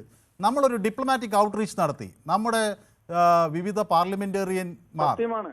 സംഘം അവർ വിവിധ രാജ്യങ്ങളിലേക്ക് പോയി. കൊളംബിയയിലേക്ക് പോയി, അതുപോലെ അമേരിക്കയിലേക്ക് പോയി, സ്ലൊവേനിയയിലേക്ക് പോയി. ഈ രാജ്യങ്ങൾ നമ്മളെ എന്ത് ചെയ്യാൻ? നമ്മുടെ പരമാധികാരത്തിന് മുകളിൽ നമ്മുടെ ടൂറിസ്റ്റുകളെ ഒരു സംഘം തീവ്രവാദികൾ ആക്രമിച്ചാൽ അതിന് മറുപടി കൊടുക്കുന്ന കാര്യത്തിൽ നമുക്കൊരു വിട്ടുവീഴ്ചയുമില്ല. അങ്ങനെ മറുപടി കൊടുത്താൽ അത് ഈ രാജ്യങ്ങളെ ബ്രസീലിനെ ബോധ്യപ്പെടുത്തേണ്ട കാര്യമെന്ത് എന്ന് നമ്മൾ ആലോചിക്കുന്നത്. നമ്മുടെ സർക്കാർ തിരിച്ചടിച്ചില്ലേ? അതാ ഞാൻ ചോദിക്കുന്നത്. അങ്ങനെ തിരിച്ചടിച്ചാൽ, ഗിരീഷ് ഇത് മുഴുവൻ കേൾക്കൂ, അങ്ങനെ തിരിച്ചടിച്ചാൽ നമ്മളത് ബ്രസീലിനെ എന്തിനാ ബോധ്യപ്പെടുത്തുന്നത് എന്ന് ആരെങ്കിലും ചോദിച്ചോ? ചോദിക്കില്ല. എന്തുകൊണ്ടാന്ന് വെച്ചാൽ ലോകരാജ്യങ്ങളെ ഒരു ഉത്തരവാദിത്തപ്പെട്ട രാജ്യമെന്ന നിലയിൽ നമുക്കത് ബോധ്യപ്പെടുത്താനുള്ള ഒരു കടമയുണ്ട്. നമ്മൾ യുദ്ധത്തിനെ ആഗ്രഹിക്കുന്നില്ല. ഇത് ഇങ്ങനത്തെ ഓപ്പറേഷൻ സിന്ദൂർ നടന്നതില് മറ്റുള്ള രാജ്യക്കാർക്ക് ആർക്കെങ്കിലും ബുദ്ധിമുട്ടുണ്ടായോ? അല്ല, ചില രാജ്യങ്ങൾ അത് തെറ്റിദ്ധരിച്ചു, പാകിസ്ഥാൻ അനുകൂലമായ നിലപാടെടുത്തു. അത് ഈ സംഘം പോയി തിരുത്തി. ഏതാ? പാകിസ്ഥാൻ നുണ പറയാണ്. അല്ല, പാകിസ്ഥാൻ നുണമടയില്ല. ചില രാജ്യങ്ങൾ പാകിസ്ഥാനിൽ, ഇപ്പോൾ കൊളംബിയ പാകിസ്ഥാന് അനുകൂലമായി ചില പ്രമേയങ്ങളൊക്കെ പാസ്സാക്കി. പക്ഷേ ഇന്ത്യൻ പ്രതിനിധി സംഘം അവിടെ ചെന്ന് ആ കാര്യങ്ങൾ അവരെ പറഞ്ഞു മനസ്സിലാക്കിയപ്പോൾ അവർ നിലപാട് മാറ്റി, അവരത് പിൻവലിച്ചു. അപ്പോൾ ഇത് സ്വാഭാവികമായി നമ്മൾ രാജ്യങ്ങളിൽ ഒന്നാണ് ഇന്ത്യ. നമ്മുടെ ഇന്ത്യക്കാരാണെങ്കിൽ മറ്റു രാജ്യങ്ങളിൽ നിന്ന് വ്യത്യസ്തമായി ഇന്ത്യക്കാർക്കൊരു സവിശേഷതയുണ്ട്. ഇന്ത്യക്കാരില്ലാത്ത, മലയാളികളില്ലാത്ത ഒരു സ്ഥലം ലോകത്തുണ്ടോ എന്ന് സംശയമാണ്. ഇപ്പൊ നമ്മുടെ ഈ ഇവിടെ ടൂറിസ്റ്റ് പോയ മലയാളികൾ മരിച്ചില്ലേ ഈ ഇടയ്ക്ക്, ബസ് മറിഞ്ഞിട്ട്? നിങ്ങളിത് എന്ത് വിഷയമാണ് ഇങ്ങനെ മാറി മാറി പറഞ്ഞുകൊണ്ടിരിക്കുന്നത്? എനിക്ക് മനസ്സിലായില്ല. പറഞ്ഞല്ല, നിങ്ങളെ ഗിരീഷ് എന്താണ് പറയാൻ ഉദ്ദേശിക്കുന്നത്? അതാദ്യം ഒരു വരിയിൽ പറയും. ഞാൻ പറയാം. അതായത് എല്ലാ രാജ്യക്കാരും, നമ്മുടെ എല്ലാ രാജ്യവും ഒന്നാണ്. ഒന്നായിട്ട് എല്ലാവർക്കും ചിന്തിക്കാനുള്ള അവസരം വേണം. അപ്പൊ പിന്നെ ഗിരീഷ് തന്നെ ഒന്ന് പറയുന്നു, 5 മിനിറ്റ് കഴിഞ്ഞ് പറയുന്നു നമുക്ക് അവിടെ യുദ്ധം നടന്നാൽ എന്ത്, മനുഷ്യർ മരിച്ചാൽ എന്ത്, ആരെങ്കിലും ആക്രമിച്ചാൽ എന്ത്, നമ്മൾ അതിൽ ഇടപെടേണ്ട കാര്യമുണ്ടോ എന്ന് ചോദിക്കുന്നു. അങ്ങക്ക് ആദ്യം ഒരു സ്ഥിര നിലപാടില്ല. അതാണ് അവിടെ ഒരു രാജ്യത്ത് സംഭവിച്ചാലും അത് നമുക്ക് ആപത്ത് തന്നെയാണ്. ശരി, നമുക്ക് മോശം തന്നെയാണ്. അപ്പൊ അങ്ങ് നിലപാട് തിരുത്തിയതിൽ എനിക്ക് സന്തോഷം. ഓക്കെ, തങ്കച്ചൻ എന്നോടൊപ്പം ചേരുന്നത് മുഹമ്മയിൽ നിന്നാണ്. ശ്രീ തങ്കച്ചൻ പൊതുവേദിയിലേക്ക് വിളിച്ചിട്ട് കുറച്ച് ദിവസമായല്ലോ. ടിവിക്ക് ഒരു കംപ്ലൈന്റ് ആയ കാരണം ടിവി മഴയത്ത് ഇതായതാണോ? ഇടിമിന്നൽ വല്ലത് ഏറ്റതാണോ? ടി വി ഇല്ലാത്തതുകൊണ്ട് ഇപ്പം ഞാൻ വെറുതെ ഒന്ന് വിളിച്ചതാ. പക്ഷെ എന്നാണെന്ന് അറിയാല്ല എന്ന് വെച്ച് വിളിച്ചതാ. അപ്പൊ ഇതില്ലേ, മൊബൈലിലും കാണാൻ കഴിയുന്നില്ല? അല്ല, മൊബൈല് നമ്മുടെ സാധാ മൊബൈലാ. ടിവിക്ക് എന്താ പറ്റിയത്? ടി വി നമ്മുടെ കൊച്ചുമകള് ഒരു ഗ്ലാസ് വെള്ളം കോരി ടി വിയിലോട്ട്. ശരി. അപ്പൊ ഒരു ലോകജാലകം നഷ്ടമായി. ടി വി എന്ന് പറഞ്ഞാൽ നമ്മൾ ലോകത്തെ കാണാനുള്ള ഒരു ജാലകം കൂടിയാണല്ലോ. ഞാൻ വാർത്തയെ ആശ്രയിച്ച് പണി കഴിഞ്ഞ് പിന്നെ വന്നു കഴിഞ്ഞാൽ പിന്നെ വാർത്തയെ ആശ്രയിക്കുന്ന ഒരാളാണ്. വിനോദങ്ങളൊക്കെ കുറവാണ്. ഓക്കെ, അപ്പൊ നമ്മൾ ഇസ്രായേൽ ഇറാൻ യുദ്ധത്തെ സംബന്ധിച്ചായിരുന്നു ചർച്ച ചെയ്തുകൊണ്ടിരുന്നത്. അത് നിലമ്പൂർ തെരഞ്ഞെടുപ്പിൽ പരാമർശിക്കപ്പെടുമോ എന്ന ചോദ്യമാണ് ഉയർത്തിയത്. ഏതായാലും അങ്ങ് ടി വി കാണാത്തതുകൊണ്ട് ആ കാര്യങ്ങൾ വ്യക്തമായിട്ടുണ്ടാകില്ല. എന്നാലും പൊതുവേദിയിലേക്ക് വിളിച്ചതിൽ സന്തോഷം. സഞ്ജയ് എന്നൊരു പ്രേക്ഷകൻ എന്നോടൊപ്പം ചേരുന്നത് കോഴിക്കോട് നിന്നാണ്. സഞ്ജയ് കോഴിക്കോട് നിന്നാണ് വിളിക്കുന്നത് അല്ലേ? കോഴിക്കോട് എവിടെ നിന്നാണ് വിളിക്കുന്നത് സഞ്ജയ്? കോഴിക്കോട് വടകരയിൽ നിന്നാണെന്നാണോ പറഞ്ഞത്? അതെ അതെ അതെ. വടകരയിൽ നമ്മുടെ ന്യൂസ് 18 പൊതുവേദിക്ക് ധാരാളം പ്രേക്ഷകർ ഉണ്ട്. നമ്മുടെ ബാലകൃഷ്ണൻ വടകരയൊക്കെ പൊതുവേദിയുടെ എല്ലാ കാലത്തെയും പ്രേക്ഷകനാണ്. അപ്പോൾ ഈ സഞ്ജയ് എന്താണ് ധരിക്കുന്നത്? വടകരക്കാരൊക്കെ ഈ ഇറാൻ ഇസ്രായേൽ യുദ്ധം വലിയ തോതിൽ ചർച്ച ചെയ്യുന്നുണ്ടോ സഞ്ജയ്? ഞാൻ പറയാം സാറേ, ഇറാനും ഇസ്രായേലും തമ്മിൽ യുദ്ധം ഉണ്ടായിക്കോട്ടെ. കാരണം എന്താ, രാജ്യങ്ങൾ തമ്മിൽ യുദ്ധം ഉണ്ടാ സാധാരണയാണ്. നമ്മളിപ്പോ കേരളത്തിൽ ഇതിന്റെ ആവശ്യമുണ്ടോ? ചർച്ച ചെയ്യേണ്ട ആവശ്യമുണ്ടോ? ചർച്ച ചെയ്യേണ്ട എന്നാണ് താങ്കളുടെ അഭിപ്രായം? എന്റെ അഭിപ്രായം ചർച്ച ചെയ്യണ്ട. കേരളത്തിലെ ഒരുപാട് പ്രശ്നങ്ങളുണ്ട്, അതാദ്യം തീർക്കട്ടെ, എന്നിട്ടില്ല കേരള സർക്കാരിന് ഇടപെടേണ്ട ആവശ്യമുണ്ട്. മറ്റു രാജ്യങ്ങൾ തമ്മിൽ യുദ്ധം ചെയ്യുകയോ അവിടെ ആളുകൾ മരിക്കുകയോ ലോകത്ത് എന്തോ സംഭവിക്കട്ടെ, ഞാനും എൻ്റെ വീട്ടുകാരും നമ്മുടെ കേരളവും ഒക്കെ സന്തോഷമായിരുന്നാൽ മതി എന്ന ഒരു താല്പര്യമാണ് അല്ലേ? അങ്ങനെയല്ല പറയുന്നത്. രാജ്യങ്ങൾ യുദ്ധം ചെയ്യുന്ന എന്തിനാണ് നമ്മൾ ആദ്യം മനസ്സിലാക്കണം. അതാദ്യം ചിന്തിക്കണം. എന്നിട്ട് അതിനുള്ള തീരുമാനം എടുക്കാൻ പാടില്ല. അല്ല, എന്തായാലും അത് ചിന്തിക്കണം എന്നാ ഇപ്പൊ താങ്കൾ പറഞ്ഞു. നേരത്തെ പറഞ്ഞു ചിന്തിക്കണ്ടെന്ന് പറഞ്ഞു. ഇത് ഏതെങ്കിലും ഒന്ന് പറയണം ആദ്യം. അവരെന്തോ യുദ്ധം ചെയ്തോട്ടെ, നമ്മളെ ചിന്തിക്കണ്ട. എന്തിനു വേണ്ടിയിട്ടാണ് ചിന്തിക്കണം? കാരണം പാകിസ്ഥാൻ ഇന്ത്യയിൽ വന്ന് ആക്രമണം ശ്രമിച്ചു, തീവ്ര ആക്രമണം ഇന്ത്യ തിരിച്ചടിച്ചില്ലേ? എന്തിനു വേണ്ടിയിട്ടായിരുന്നു അത് തിരിച്ചടിക്കാന്ന് വെച്ചാൽ? ഇന്ത്യ തിരിച്ചടിച്ച വളരെ കൃത്യവും വളരെ ആസൂത്രിതവുമായ തിരിച്ചടിയാണ്. കാരണം ടൂറിസ്റ്റുകൾ ഒരു വശത്ത്, ടെററിസ്റ്റുകൾ മറുവശത്ത്. പാകിസ്ഥാന്റെ സർക്കാരിന്റെ പൂർണ്ണ പിന്തുണയുള്ള തീവ്രവാദികളാണ് അവിടെ തിരിച്ച് വന്ന് ഇന്ത്യയിൽ ആക്രമിച്ചിരിക്കുന്നത്. എന്നിട്ടും നമ്മൾ ആദ്യഘട്ടത്തിൽ ആക്രമണത്തിൽ വളരെ കൃത്യമായി പറഞ്ഞു, ഇത് സർക്കാരിൻ്റെ മിലിറ്ററി ഇൻസ്റ്റലേഷനുകൾക്ക് നേരെയല്ല, ഗവൺമെൻറ്റുകൾക്ക് നേരെയല്ല, സാധാരണ ജനങ്ങൾക്ക് നേരെയല്ല, ഇത് തീവ്രവാദ കേന്ദ്രങ്ങൾക്ക് നേരെ മാത്രമുള്ള ആക്രമണമാണ് എന്ന് കൃത്യമായി പറഞ്ഞുകൊണ്ടാണ് തിരിച്ചടിച്ചത്. അതാണ് നമ്മുടെ കേന്ദ്ര സർക്കാർ. പക്ഷേ ആ ഘട്ടത്തിൽ പാകിസ്ഥാൻ വീണ്ടും ഉത്സുകരായി രംഗത്ത് വന്നു. അപ്പോൾ പിന്നെ ശക്തമായി കൂടുതൽ അവരുടെ മിലിറ്ററി ഇൻസ്റ്റലേഷൻസിലേക്ക് തിരിച്ചടിക്കേണ്ടി വന്നു. പക്ഷേ അപ്പോഴും സാധാരണക്കാരുടെ മേൽ ഒരു ആക്രമണം ഉണ്ടാകാതിരിക്കാനുള്ള അങ്ങേയറ്റത്തെ ജാഗ്രത പുലർത്തുകയും ചെയ്തു. അതൊക്കെ ഉത്തരവാദിത്തപ്പെട്ട് രാജ്യം നടത്തുന്ന മഹനീയമായ നീക്കം എന്നാണ് ഞാൻ അതിനെ പറയുന്നത്. പക്ഷേ എന്റെ ഒരു ഡൗട്ട് എന്താണ് സാറേ, നമ്മളിപ്പോ കേരളത്തിൽ എന്തിനാ ചർച്ച ചെയ്യേണ്ട ആവശ്യം? അതായത് ഞാനിപ്പോൾ ഒരാളോട് അതിന് മറുപടി പറഞ്ഞു തീർന്നേ ഉള്ളൂ. അപ്പോൾ കേരളത്തിൽ ഇത് ചർച്ച ചെയ്യാതിരുന്നാൽ നമ്മളിപ്പോൾ ഈ വിഷയം ഇന്ത്യയിൽ ഒരു ആക്രമണം നടന്ന വിഷയം നമ്മൾ ലോക രാജ്യങ്ങൾക്ക് മുന്നിൽ ഒരു ഡിപ്ലോമാറ്റിക് ഔട്ട്റീച്ച് എന്ന നിലയിൽ സംഘങ്ങൾ പോയി ഇത് അവതരിപ്പിച്ചില്ലേ? അപ്പോൾ അവർ ഇതേ ചോദ്യം നമ്മളോട് ചോദിക്കുകയാണ്, നിങ്ങൾ അവിടെ രണ്ടുപേർ ഇത് ചെയ്തു, ഞങ്ങൾക്ക് എന്ത് കാര്യം എന്ന് ചോദിക്കാറുണ്ടോ? അല്ല, എന്റെ അഭിപ്രായത്തിൽ ഈ വിഷയം കേരളത്തിൽ ചർച്ച ചെയ്യുന്ന ആവശ്യമില്ല. കാരണം കേരളത്തിൽ തന്നെ ഒരുപാട് പ്രശ്നങ്ങളുണ്ട്. ആദ്യം തീർക്കാൻ പറ്റും സർക്കാരിന്. എല്ലാവരും പ്രകാശ് കാരാട്ട് അവിടെ പറയുന്നു, മറ്റേ ഇയാൾ ഇവിടെ പറയുന്നു ഒക്കെ പറയാൻ കേട്ട് നോക്കി. എന്ത് കാര്യം ഇതിലല്ലോ? ഇവർക്ക് എന്തറിയാം ഇവനെ പറ്റി, അല്ലെ ഇസ്രായേലിനെ പറ്റി എന്തറിയാം? അങ്ങ് എന്താണ് അവർ ഇസ്രായേലിനെ കുറിച്ച് മിണ്ടരുതെന്നാണോ പറയുന്നത്? അങ്ങനെയല്ല, അവർക്ക് ഇസ്രായേലിനെ കുറിച്ച് എന്തറിയാമെന്ന ഒരു പരീക്ഷ നമ്മൾ നടത്തിയിട്ടില്ലല്ലോ. പിന്നെ അവരതിൽ പരാജയപ്പെട്ടു എന്ന് നമ്മൾ എങ്ങനെ ഉറപ്പിക്കുന്നത്? ടൈം കഴിഞ്ഞു സാറേ, അതാണ് വിഷയം. ആദ്യം കേരളം എന്താണെന്ന് മനസ്സിലാക്കുന്നത്, കേരളത്തിലെ തൊഴിലായ്മ മനസ്സിലാക്കാൻ. അല്ലാതെ അംഗങ്ങൾ നടക്കുന്ന യുദ്ധത്തിന് വേണ്ടിയാണോ സംസാരിക്കുന്നത്? ഞാൻ ഇത് എന്താണ് അങ്ങ് പറയുന്നത് എനിക്ക് വ്യക്തമാകുന്നില്ല. കാരണം ഒരു ഘട്ടത്തിൽ അങ്ങ് പറയുന്നു യുദ്ധത്തെക്കുറിച്ച് നമ്മൾ സംസാരിക്കേണ്ടെന്ന് പറയും, നമ്മളെ ആക്രമിക്കുമ്പോൾ ലോകരാജ്യങ്ങൾ സംസാരിക്കണമെന്ന് പറയുന്നു, ലോകരാജ്യങ്ങളുടെ പിന്തുണ നമ്മൾ ആഗ്രഹിച്ചു എന്നത് ശരിയാണെന്ന് പറയുന്നു. അതേസമയം വേറെ രാജ്യങ്ങൾ ആക്രമിക്കപ്പെടുമ്പോൾ നമുക്ക് അതിൽ ഇടപെടേണ്ട കാര്യമില്ല എന്ന് പറഞ്ഞു. നമുക്കൊരു ചേരിചേരാ നയം ഉണ്ടായിരുന്നു, നമ്മൾ ഒരാളുടെ കൂടെയുമല്ല. അതുകൊണ്ടാണ് പ്രധാനമന്ത്രി പക്ഷേ അവിടെ സമാധാനം പുനഃസ്ഥാപിക്കണമെന്ന് ആവശ്യപ്പെട്ട് ബെന്യാമിൻ നെതന്യാഹുവിനെ വിളിക്കുന്നത്. അവർക്ക് പറയാനുള്ള അധികാരമുണ്ട്. കേരളത്തിലെ മുഖ്യമന്ത്രിക്ക് എന്ത് പറയാനുള്ളത് എനിക്ക് മനസ്സിലായി. അദ്ദേഹം ഈ നാട്ടിലെ പിന്നെ അഭിപ്രായ സ്വാതന്ത്ര്യമുള്ള ഒരു മനുഷ്യനല്ലേ, അദ്ദേഹം മുണ്ടിക്കൂടെ എന്ന് പറയാൻ നമുക്ക് കഴിയും? അദ്ദേഹത്തിന് സ്വന്തം സംസ്ഥാനം സംരക്ഷിക്കാനാവില്ല. അല്ല, സ്വന്തം സംസ്ഥാനം സംരക്ഷിക്കാനുള്ള പ്രവർത്തനങ്ങളുടെ കൂടെ ഇതും പറയുന്നതിൽ ഒരു തെറ്റുമില്ല. എന്ത് പ്രവർത്തനം നടത്തിയിരിക്കുന്നു ഇത്രയും കാലം? അല്ല, ഇതിപ്പോ ഞാനൊരു കാര്യം ചോദിക്കട്ടെ, ഈ ഇന്ത്യയിൽ ഉള്ളത്ര ദരിദ്രർ കേരളത്തിലില്ലല്ലോ, എന്നിട്ടും പ്രധാനമന്ത്രി ഈ വിഷയം അന്വേഷിച്ചില്ലേ? അന്വേഷിച്ചു. അപ്പൊ പിന്നെന്താ? ഇപ്പൊ കേരളത്തിലുള്ള ശരാശരി ദാരിദ്ര്യ രേഖയ്ക്ക് താഴെയുള്ളവർ എത്രയെന്നാ? 0.5% ഉള്ളൂ. ഇന്ത്യയിൽ അതാണോ അവസ്ഥ? പക്ഷെ പ്രധാനമന്ത്രി എന്നിട്ടും മറ്റു ആളുകളുടെ കാര്യം അന്വേഷിക്കുന്നില്ലേ? പലപ്പോൾ തുർക്കി, നിങ്ങൾ ഇത് കേൾക്കൂ എന്റെ പൊന്നു സുഹൃത്തെ സഞ്ജയ് ഇത് കേൾക്കൂ. നമ്മുടെ രാജ്യത്ത് ഒരുപാട് സാമ്പത്തിക പ്രയാസങ്ങളുള്ള ഇല്ലേ, ഇപ്പോഴും വെള്ളം കിട്ടാത്ത വെളിച്ചം കിട്ടാത്ത മനുഷ്യരില്ലേ, അവിടേക്ക് ഇത് എത്താൻ നമ്മൾ പ്രയത്നിക്കുന്നില്ലേ? പക്ഷെ തുർക്കി അവിടെ ഒരു ഭൂകമ്പം ഉണ്ടായി, നമ്മൾ സഹായം എത്തിച്ചില്ലേ? ഈ അക്രമം നടന്നപ്പോൾ പാകിസ്ഥാനോടൊപ്പം നിന്ന പാർട്ടികളാണ്. പക്ഷേ നമ്മൾക്ക് സഹായിക്കേണ്ട ഒരു ഘട്ടം വന്നപ്പോൾ കൃത്യമായി സഹായിച്ചില്ലേ? അതൊരു നിലപാടാണ്, അതൊരാശയമാണ്. അത് ഇന്ത്യ എക്കാലത്തും ഇന്നല്ല ഏതോ കാലത്തൊക്കെ തൊട്ട് ഉയർത്തിപ്പിടിക്കുന്ന ഒരു നിലപാടാണ്. അപ്പോൾ എൻ്റെ കാര്യം മാത്രം നോക്കിയിരുന്നാൽ മതി എന്ന് പറയുന്നിടത്തല്ല ഇതിൽ അങ്ങക്ക് പറയാൻ പറ്റാത്തൊരു കാര്യം ഇതാ. പാകിസ്ഥാനെ സഹായിക്കാൻ വേണ്ടി തുർക്കി വന്നു ഇന്ത്യക്കെതിരെ, മനസ്സിലായോ? ആ തുർക്കിയാണ് കേരള സർക്കാർ 10 കോടി കൊടുത്ത് സഹായിച്ചു, ഓർമ്മയുണ്ടോ? അതെന്നെ ഞാനില്ലെന്ന് പറഞ്ഞ, ഞാനല്ലേ ഇപ്പൊ അങ്ങോട്ട് പറഞ്ഞത്. അപ്പൊ ഏതൊരു മനുഷ്യരും അപകടത്തിൽ പെടുമ്പോൾ നമ്മൾ അവരെ നാളെ നമുക്ക് ഒരു യുദ്ധമുണ്ടായാൽ നമ്മളെ പിന്തുണയ്ക്കുമെന്നല്ല, അതൊരു മാനുഷിക പരിഗണനയുടെ ഭാഗമായാണ് സഹായങ്ങൾ നൽകുന്നത്. ഇപ്പൊ ശ്രീലങ്കയ്ക്ക് ഇന്ത്യ എന്റെ ഗിരീഷ് ശ്രീലങ്കയ്ക്ക് നമ്മൾ സഹായം കൊടുത്തിട്ടില്ലേ? ശ്രീലങ്കയ്ക്ക് എന്തുമാത്രം സഹായം കൊടുത്തു? മാലദ്വീപിന് എന്തുമാത്രം സഹായം കൊടുത്തു? ഇപ്പൊ ബംഗ്ലാദേശിന് എന്തുമാത്രം സഹായം കൊടുത്തു? ബംഗ്ലാദേശ് കേരളത്തെ കാര്യം പറ. കേരളം 10 കോടി തുർക്കി കൊടുത്തപ്പോ തുർക്കി എന്ത് വന്നു നമുക്ക് വയനാട് സംഭവത്തിന് പറയും? അല്ല, ഞാൻ നിങ്ങളോട് ചോദിക്കുന്നത് അത് തന്നെയാണെന്നേ. നമ്മൾ ഈ പ്രാരാബ്ദങ്ങൾക്കിടയിലും ഞാൻ ചോദിക്കുന്നത് ഈ പ്രാരാബ്ദങ്ങൾക്കും പ്രതിസന്ധികൾക്കിടയിൽ മറ്റൊരാളെ സഹായിക്കുന്നതിൽ എന്ത് തെറ്റ് എന്നാണ് ഞാൻ ചോദിക്കുന്നത്. ചിലപ്പോൾ അവർ അത് തിരിച്ചു തന്നില്ല, നമുക്കൊരു ഗുണപാഠമായി ആയിക്കോട്ടെ. പക്ഷെ നമ്മൾ പ്രതീക്ഷിക്കുന്നത് എന്താണ്? അവരിൽ നിന്നും സ്നേഹം പ്രതീക്ഷിച്ചുകൊണ്ടാണല്ലോ നമ്മളിത് കൊടുക്കുന്നത്.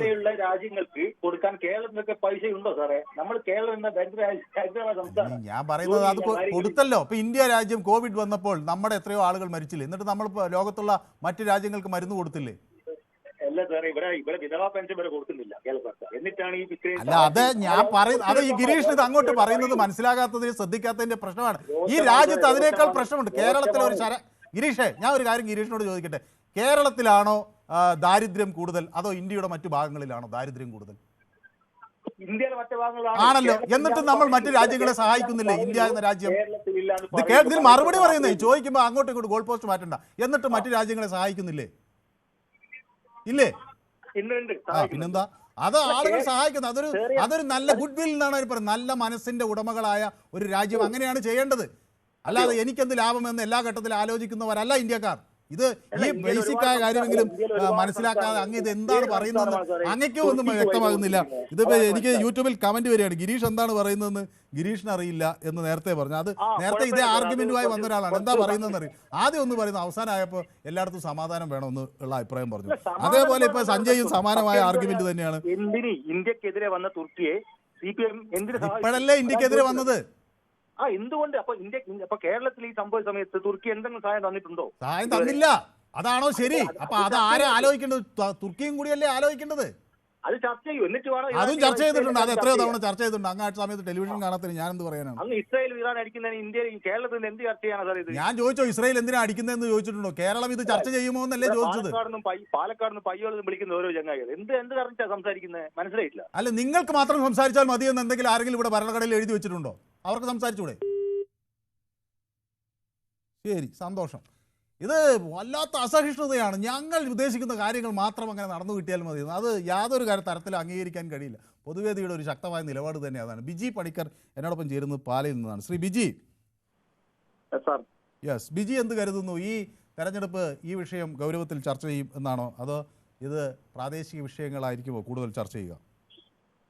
എനിക്ക് തോന്നുന്നത് കൂടുതലും ഈ വിഷയം ഒരു ചർച്ചയ്ക്ക് വരാം എങ്കിൽ തന്നെയും പ്രാദേശിക വിഷയങ്ങൾക്കായിരിക്കും കൂടുതൽ പ്രാധാന്യം വരിക. എങ്കിൽ കൂടി ഒരു കാര്യം പറയാനായിട്ട് ഞാൻ ശ്രമിക്കുന്നു സാർ. ഈ ഒരു യുദ്ധം, ഇസ്രായേൽ ഇറാൻ യുദ്ധം നടക്കുന്ന ഒരു അവസരത്തില് നമ്മൾ ശരിക്കും നമ്മുടെ ഇന്ത്യയിൽ നിന്ന് അവിടെ ഒരുപാട് ആളുകൾ ഇസ്രായേലിൽ ജോലി ചെയ്യുന്നുണ്ട്. അപ്പോ ഞാൻ ഇസ്രായേലിൽ കെയർടേക്കറായിട്ട് ജോലി ചെയ്തിരുന്ന ആളാണ്, ഇപ്പോൾ നാട്ടിലാണ്. അപ്പോൾ ബിജി പണിക്കരുടെ ആ ഒരു നിലപാട് വളരെ വളരെ പ്രസക്തമാണ്. അങ്ങ് ഏത് കാലഘട്ടത്തിലാണ് അവിടെ ജോലി ചെയ്തത്? ഞാൻ 2023 കാലഘട്ടത്തിലാണ്. ഇപ്പൊ 2 വർഷമായിട്ട് ഞാൻ നാട്ടിലുണ്ട്. അപ്പൊ 23 വരെ അവിടെയായിരുന്നു? അതെ. അപ്പൊ നിരവധി യുദ്ധങ്ങൾ, ഇപ്പൊ പാലസ്തീനുമായിട്ടൊക്കെ യുദ്ധം നടക്കുന്ന സമയത്ത് ഞാൻ ടെല്ലവീവിലൊക്കെ താമസിച്ചിരുന്ന ആളാണ്. നമ്മുടെ മലയാളികളുടെ റൂംസ് ഒക്കെ അവിടെ ഉണ്ട്. പലരും ഈ റൂമിലൊക്കെ ഉള്ളവർ പറയുന്നത് നമ്മള് ഇസ്രായേല് എന്ന് പറയുന്ന രാജ്യം വളരെ നല്ല സൗഹൃദം, നമ്മുടെ ഇന്ത്യയുമായിട്ട് നല്ല സൗഹൃദത്തിലിരിക്കുന്ന ഒരു രാജ്യമാണ്. പല ഈ പാകിസ്ഥാനുമായിട്ടുള്ള അറ്റാക്കിലൊക്കെ നമുക്ക് ഒരുപാട് നമ്മളെ പിന്തുണച്ചതാണ്. കശ്മീർ വിഷയത്തിൽ ഇന്ത്യയോട് ഒരുമിച്ച് നിൽക്കുന്ന ഒരു രാജ്യമാണ്. അതെ, സർജിക്കൽ സ്ട്രൈക്കിലൊക്കെ ഇസ്രായേലിന്റെ ഉപഗ്രഹം അത് ഉപയോഗിച്ച് നമുക്ക് ഇന്ത്യക്ക് പാകിസ്ഥാനുമായിട്ട് യുദ്ധം ചെയ്യാനൊക്കെ ആയിട്ടുള്ള ഒരു വളരെ എളുപ്പത്തിൽ അവരാക്കി തന്നിട്ടുണ്ട്. അതുപോലെ ഇന്ത്യയുമായിട്ട് നല്ലൊരു ബന്ധമുള്ള രാജ്യമാണ്. അവിടുത്തെ ജനങ്ങള് നമ്മുടെ കേരളത്തിലൊക്കെ പൊതുവെ നമ്മൾ ടൗണിലൊക്കെ നിൽക്കുമ്പോൾ സാധാരണ ആൾക്കാർ എവിടെ പോകണം, എങ്ങോട്ട് പോകണം എന്നൊക്കെ നമ്മൾ ചോദിക്കും. നമ്മുടെ മലയാളികളുടെ ഒരു കോമൺ സ്വഭാവമാണ് മറ്റുള്ളവരുടെ കാര്യങ്ങളിൽ ഇന്ററാക്ട് ചെയ്യുക, ഇടപെടുക എന്നുള്ളത്. പക്ഷെ അവിടെ ആളുകൾ ജോലിക്ക് പോകുമ്പോഴോ അല്ലെങ്കിൽ നമ്മൾ വെറുതെ ഒരു ടൗണിൽ വെറുതെ നിൽക്കുമ്പോഴൊക്കെ മറ്റുള്ളവരുടെ കാര്യങ്ങളൊന്നും അവർ ഇടപെടുകയില്ല. അവരവരുടെ ജോലി നോക്കി ജീവിക്കുന്ന ആൾക്കാരാണ്. പൊതുവെ ഞാൻ ഇസ്രായേലികളെ നല്ല ഒരു അനുഭവമാണ് ബിജിക്ക് അവിടെ ടെൽ അവീവിൽ ഉണ്ടായത് അല്ലേ? അതെ സാർ. അതുപോലെ ഇപ്പോ ഈ ഒരു യുദ്ധം നടക്കുന്ന സമയത്ത് നമുക്ക് വളരെ വിഷമമുണ്ട്. കാരണം ഒരുപാട് മലയാളികൾ അവിടെ ഈ നാട്ടിലെ കഷ്ടപ്പാടുകളൊക്കെ ദുരിതങ്ങളൊക്കെ പേറി അവിടെ ജോലി ചെയ്യുന്നവരുണ്ട്. അവരെ ഒരു വരുമാന മാർഗത്തിനാണ് അവിടെ പോയിരിക്കുന്നത്. അവരെ സംബന്ധിച്ച് അവർക്കൊരു പിന്തുണ നമ്മൾ എപ്പോഴും കൊടുക്കണം. അതുപോലെ പാലസ്തീനെ ഞാൻ കുറ്റം പറയുന്നില്ല. കാരണം നമ്മുടെ പ്രധാനമന്ത്രി നരേന്ദ്രമോദി ഈ 2 രാജ്യങ്ങളുമായിട്ടും നല്ല രീതിയിൽ, അതുപോലെ ലോകരാജ്യങ്ങളെല്ലാമായിട്ടും നല്ല രീതിയിൽ ഒരു ബന്ധം കൊണ്ടു നടക്കുന്ന ആളാണ് അദ്ദേഹം. ആ യുദ്ധം ഉണ്ടായ സമയത്തും യുദ്ധത്തിന് ശേഷം നിരവധി പാലസ്തീനികൾ ഇസ്രായേലിൽ ജോലി ചെയ്യുന്നുണ്ടായിരുന്നു. ഏകദേശം ഒരു 2 ലക്ഷത്തോളം ആളുകൾ അവിടെ ജോലി ചെയ്യുന്ന അവര് ജോലി നഷ്ടപ്പെടുന്ന ഒരു സാഹചര്യം ഉണ്ടായി. യുദ്ധം ഒരിക്കലും ആരെയും വളർത്താൻ പറ്റുന്ന ഒരു സംഭവമല്ലല്ലോ. ശരിക്കും പറയുകയാണെങ്കിൽ നമ്മൾ യുദ്ധം നഷ്ടങ്ങൾ മാത്രമേ ഉണ്ടാക്കൂ. എത്ര തന്നെ ജയിച്ചവർക്കും നഷ്ടങ്ങൾ മാത്രമേ ഉണ്ടാക്കൂ. യുദ്ധം ഒഴിവാക്കേണ്ടത് അനിവാര്യമാണ്. എങ്കിൽ തന്നെയും അവരെ രാജ്യത്തിന്റെ പരമാധികാരവും സുരക്ഷയും സംരക്ഷിക്കാൻ ഓരോ രാജ്യത്തിനും ഉത്തരവാദിത്തമുണ്ട്. അപ്പോൾ ആ നിലയ്ക്ക് ഇതാണ്. അപ്പോൾ ഏതായാലും ഞാനിപ്പോൾ ബിജിയോട് മറ്റൊരു കാര്യം കൂടി ചോദിക്കാനുള്ളത്, ഈ ഇറാനുമായുള്ള ഒരു യുദ്ധം കൂടുതൽ വരുമ്പോൾ അവിടെ മലയാളികൾക്ക് ഏത് തരത്തിൽ ബാധിക്കപ്പെടും? അവരെ ഇത് സുരക്ഷിതരായിരിക്കുമോ? എന്തായിരിക്കും അതിൻ്റെ ഒരു സാഹചര്യം? എങ്ങനെയാണ് ബിജി അത് മനസ്സിലാക്കുന്നത്? അവിടെ പരിചയക്കാരിപ്പോഴും ഉണ്ടാവുമല്ലോ.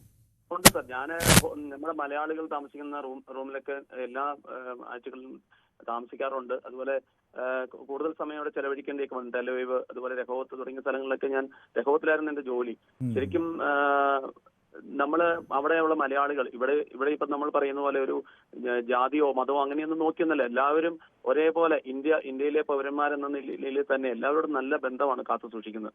അപ്പോ നമുക്ക് ഈ യുദ്ധം ഉണ്ടാകുന്ന സമയത്ത് ഇസ്രായേലിൽ ജോലി ചെയ്യുന്ന, നമുക്ക് ജോലി തരുന്ന ഒരു രാജ്യം, അത് നല്ല, ഞാൻ പറയുന്നത് അവിടെ ജോലി ചെയ്യുന്ന ആൾക്കാർക്ക്, നമ്മുടെ എംപ്ലോയീസ് ആയിട്ടുള്ള ആൾക്കാർക്ക് തുല്യ പരിഗണനയാണ്. നിയമ സംവിധാനത്തിൽ പോലും നമ്മളൊരു എംപ്ലോയറുടെ ഭാഗത്തു നിന്ന് ഒരു പ്രോബ്ലം ഉണ്ടായിക്കഴിഞ്ഞാൽ നമുക്ക് അതിനുള്ള പരിരക്ഷ തരുന്ന നല്ലൊരു രാജ്യം തന്നെയാണ് ഇസ്രായേൽ. നമ്മുടെ ഇവിടുത്തെ തൊഴിലാളികളെ അങ്ങേയറ്റം മാനിക്കുന്ന, അല്ലെ, അവരുടെ തൊഴിൽ രീതികളെ മാനിക്കുന്ന ഒരു സർക്കാരാണ് അവിടെ ഉള്ളത് എന്നാണ്. അത് സാർ നല്ലൊരു രാജ്യമാണ്. നമുക്ക് ജോലി ചെയ്യാൻ ഇവിടെ പലരും പറഞ്ഞു കേട്ടിട്ടുണ്ട്, ഇസ്രായേലിൽ പോയി നമ്മൾ എന്തിനാണ് ഇങ്ങനെയുള്ള ജോലികൾ ചെയ്യുന്നത്? ജോലി ചെയ്ത് കർമ്മം ചെയ്ത് കാശുണ്ടാക്കുന്നത് ഏത് ജോലിയാണ് അതിൻ്റെതായ ഒരു ഇതുണ്ടല്ലോ സാർ. അല്ലല്ല, ജോലി അവിടെ പോയി എന്തിനാണ് ചെയ്യുന്നതെന്ന് ആർക്കും ചോദിക്കാൻ അവകാശമില്ല. അത് നമ്മൾ ഒരു ജോലി ചെയ്യുന്നു, ആ ജോലി എവിടെ പോയി ചെയ്യാൻ നമുക്ക് അവകാശമുണ്ട്. അത് നിയമപരമായിരിക്കണമെന്ന് മാത്രമേ ഉള്ളൂ. ആ രാജ്യത്തിൻ്റെ അംഗീകാരത്തോടു കൂടി അവിടെ പോയി ജോലി ചെയ്യുന്നു. മാത്രമല്ല, പൊതുവേദിയെ പോയി ഞങ്ങളെപ്പോഴും പറയാറുള്ളത്, പ്രവാസികൾ നമ്മുടെ നാടിൻ്റെ ഒരു വലിയ കരുത്താണ്. അവർ ആ നാട്ടിൽ നിന്ന് അവരുടെ സമ്പാദ്യം ഇന്ത്യയിലേക്ക് അയക്കുമ്പോൾ അത് ഇവിടുത്തെ വികസന പ്രവർത്തനങ്ങൾക്കാണ് ഉപയോഗിക്കുന്നത്, ഞാൻ എപ്പോഴും പറയാറുള്ളത്. അപ്പോൾ അത് ശരിക്കും ഞാൻ പറയാൻ ഉദ്ദേശിച്ചത് സാർ, കഴിഞ്ഞ ദിവസം മുഖ്യമന്ത്രി നടത്തിയ കഴിഞ്ഞ ആഴ്ച വരുന്നൊരു പ്രസ്താവന എന്തോ ഫേസ്ബുക്കിൽ കണ്ടാണ്. അത് സത്യമാണോ എന്ന് എനിക്കറിയില്ല. എന്തായാലും പാലസ്തീൻ ഇസ്രായേൽ ഒരു വഞ്ചന ചെയ്യുന്ന രാജ്യമാണെന്ന നിലയിലൊക്കെ പറയുമ്പോൾ നമ്മുടെ പ്രവാസികളായിട്ടുള്ള ആൾക്കാർ അവിടെ ജോലി ചെയ്യുന്ന വരുമാനം നമ്മുടെ ഈ കേരളത്തിനും അതുപോലെ ഇന്ത്യക്കും അതുപോലെ തന്നെ കേരളം എന്ന സംസ്ഥാനത്ത് നിന്ന് ഒരുപാട് ആൾക്കാർ അവിടെ ജോലി ചെയ്യുന്നുണ്ട്. അവരുടെയൊക്കെ വരുമാനം നമുക്കിവിടെ സാമ്പത്തികമായിട്ട് നമ്മൾ ഉന്നമനത്തിന് ഉപയോഗിക്കുന്നുണ്ടല്ലോ. അപ്പോൾ അങ്ങനെ ഒരു പ്രസ്താവന നമുക്ക് മുഖ്യമന്ത്രിക്ക് ഒഴിവാക്കാവുന്നതാണ്. കാരണം ഒരു യുദ്ധം ഒരിക്കലും ഇരു രാജ്യങ്ങൾക്കും നല്ലതല്ല. മാത്രമല്ല, നമ്മുടെ ഇവിടുത്തെ കൃഷിമന്ത്രി കൃഷി പഠിക്കാൻ ചെന്നത് ഇസ്രായേലിലാണ് കേട്ടോ, അല്ലേ? അതെ. അവിടെ വളരെ പ്രതികൂലമായ സാഹചര്യങ്ങൾ കൃഷി ചെയ്യുന്നു. ഞാൻ അംഗീകരിക്കുന്നു. അങ്ങയുടെ അത് മാത്രമല്ല സാർ, നല്ല രീതിയിലുള്ള സാലറിയും നമുക്ക് കിട്ടുന്നുണ്ട്. അപ്പോൾ അതൊക്കെ വെച്ച് നോക്കുമ്പോൾ നമുക്ക് ഒരു സമചിത്തതയുള്ള ഒരു അഭിപ്രായമൊക്കെ പറയുന്നത് നല്ലതായിരിക്കും. നമ്മുടെ നേതൃത്വത്തിലൊക്കെ ഇരിക്കുന്ന ആൾക്കാർ, പൊതുവെ നമ്മുടെ മലയാളികൾക്ക് എല്ലാവർക്കും ഒരു നല്ല ഇതുള്ള, നമ്മളെ ഇവിടുത്തെ ഈ ഇടത് നേതാക്കൾ ഇസ്രായേൽ അമേരിക്കയുടെ വാടക ഗുണ്ടയാണ്, തെമ്മാടി രാഷ്ട്രമാണ് എന്നൊക്കെ പറയുന്നത്, അല്ലെങ്കിൽ സാമ്രാജ്യത്വത്തിൻ്റെ പോലീസാണ് എന്നൊക്കെ പറയുന്ന പ്രയോഗങ്ങൾ പരമാവധി ഒഴിവാക്കുന്നത് നല്ലതാണെന്നാണ് അവിടെ പോയി ആ കാര്യങ്ങൾ മനസ്സിലാക്കിയ ബിജിയുടെ നിലപാട്. ശരിക്കും പറയുകയാണെങ്കിൽ ഞാൻ ഒരു കാര്യം കൂടി പറയാൻ ഉദ്ദേശിക്കുന്നത്, നമ്മൾ കിണറ്റിൽ കിടക്കുന്ന ഒരു തവളയ്ക്ക് ശരിക്കും ആ കിണറാണ് ലോകം. ശരിക്കും ആ കിണറ്റിൽ നിന്ന് നമ്മൾ വെളിയിൽ വരുമ്പോഴാണ് ഇങ്ങനെ ഒരു ലോകമുണ്ടെന്ന് തവള പോലും അറിയുന്നത്. അപ്പോൾ നമ്മൾ ഒരു രാജ്യത്തെ കുറിച്ച് സംസാരിക്കുമ്പോൾ അതുമായിട്ട് ബന്ധപ്പെട്ട് കുറച്ചെങ്കിലും കാര്യങ്ങൾ മനസ്സിലാക്കിയതിനു ശേഷം നമ്മൾ പ്രസ്താവനകൾ നടത്തുന്നത് നല്ലതായിരിക്കും എന്ന് എനിക്കൊരു അഭിപ്രായമുണ്ട്. യെസ്, അത് ഏതായാലും ബിജി പൊതുവേദിയിൽ ചേർന്നത് വളരെ സന്തോഷകരമായൊരു കാര്യം. കാരണം ഇസ്രായേലിനെ കുറിച്ച് അവിടെ പോയി കാര്യങ്ങൾ മനസ്സിലാക്കിയ ഒരാൾ എന്ന നിലയിൽ അപ്പോൾ അതൊരു കൃത്യമായൊരു പ്രതികരണമാണ്. അപ്പോൾ ബിജിയെ പോലുള്ളവർ അവിടെ ചെന്നാണ് അവരുടെ ജോലികൾ ചെയ്തിരുന്നത്. അപ്പോൾ നമ്മളിപ്പോൾ ഇസ്രായേലിനെ കുറിച്ചോ അല്ലെങ്കിൽ ഈ യുദ്ധത്തെക്കുറിച്ചോ ചർച്ച ചെയ്യരുത് എന്ന് പറയുന്നവർക്കുള്ളൊരു ഉത്തരം കൂടിയാണിത്. എത്രയോ മലയാളികൾ അവിടെ ജോലി ചെയ്യുന്നു, ഇസ്രായേലിൽ ജോലി ചെയ്യുന്നു, അവരുടെ ഉപജീവനം അല്ലെങ്കിൽ അവരുടെ കുടുംബം ഒക്കെ സംരക്ഷിതമാകുന്നു. ആ പണം ഈ നാട്ടിലേക്ക് വരുമ്പോൾ ഈ നാടിൻ്റെ വികസനത്തിനും അത് ഗുണകരമാകുന്നു എന്നാണ് ബിജി ചൂണ്ടിക്കാണുന്നത്. അപ്പോൾ ഇത് സ്വാഭാവികം, നമ്മൾ കൂടുതൽ ഗൗരവത്തോടെ ഈ വിഷയം ചർച്ച ചെയ്യണം എന്നാണ് നിലപാട്. ഓക്കെ, കാറ്റ് കിറ്റ് എന്നോടൊപ്പം സിംഗപ്പൂരിൽ നിന്ന് ചേർന്നിട്ടുണ്ട്. കാറ്റ് കിറ്റിന് എൻ്റെ ആശംസകൾ. അപ്പോൾ കാറ്റ് കിറ്റ് കഴിഞ്ഞ ദിവസം ഉണ്ടായില്ലെന്നാണ് ഞാൻ വിചാരിക്കുന്നത്. ഏതായാലും ഇന്ന് അദ്ദേഹം വന്നിട്ടുണ്ട്. അപ്പോൾ ഹെനൻ എന്നോട് പറയുന്നത് ഐ തിങ്ക് നമ്മുടെ ക്രൂഡ് ഓയിൽ വില കൂടും, പിന്നെ നമ്മൾ രണ്ട് രാജ്യത്തിനും സുഹൃത്തുക്കളാണ്, അതിൽ ഒരു വ്യത്യാസം വന്നേക്കാം എന്ന് പറയുന്നു. അപ്പോൾ സുനിൽകുമാർ എന്നെ തിരുത്തുന്നു, മോദി വിളിച്ചതല്ല, നെതന്യാഹു മോദിയെ വിളിച്ചു എന്ന്, അതല്ലേ ശരിയെന്നാണ് ചോദിക്കുന്നത്. ഞാൻ അവർ ഫോണിൽ സംസാരിച്ചു എന്നാണ് പ്രധാനമന്ത്രി പറഞ്ഞത്. അപ്പോൾ ആരെയാണ് വിളിച്ചത് എന്നറിയില്ല. ഏതായാലും അവിടുന്ന് ഒരാൾ വിളിച്ചപ്പോൾ ഇവിടുന്ന് ഒരാൾ ഇത് സംസാരിക്കാനും നിലപാട് വ്യക്തമാക്കാനും തയ്യാറായല്ലോ. അല്ലാതെ ഞങ്ങൾക്കിത് അറിയണ്ട, നിങ്ങൾ യുദ്ധം ചെയ്യുകയോ എന്തെങ്കിലും ചെയ്തോ എന്ന് പറഞ്ഞ് മാറി നിൽക്കുകയല്ലല്ലോ ചെയ്തത്. അപ്പോൾ രണ്ടുപേരും ആ വിഷയം ചർച്ച ചെയ്തു. സമാധാനം പുനഃസ്ഥാപിക്കണം എന്നാണ് തൻ്റെ അഭിപ്രായം എന്ന് ഇന്ത്യ അറിയിക്കുകയും ചെയ്തിട്ടുണ്ട് എന്ന് പ്രധാനമന്ത്രി പറയുകയും ചെയ്തു. അപ്പോൾ ഹെനൻ എന്നോട് ചോദിക്കുന്നത് സുഖവിവരങ്ങൾ അന്വേഷിക്കാൻ വിട്ടുപോയി എന്നാണ്. അപ്പോൾ ഞാൻ ഇടയ്ക്കൊന്ന് പനി വന്നിരുന്നല്ലോ. അപ്പോൾ പനി വന്ന് കുറച്ച് ദിവസം അതിൻ്റെ തൊണ്ടവേദനയും കാര്യങ്ങളുമൊക്കെ ഉണ്ടായിരുന്നു. പക്ഷേ പൊതുവേദിയുടെ പ്രേക്ഷകർ നിരന്തരം ഈ എൻ്റെ അസുഖത്തെക്കുറിച്ച് ഇത്രമാത്രം അന്വേഷിക്കുമ്പോൾ ഞാൻ സത്യത്തിൽ വല്ലാതെ ഒരു വികാരഭരിതനായി മാറുകയാണ്. കാരണം നമ്മുടെ വീട്ടിൽ നിന്ന് പോലും ഒരുപക്ഷെ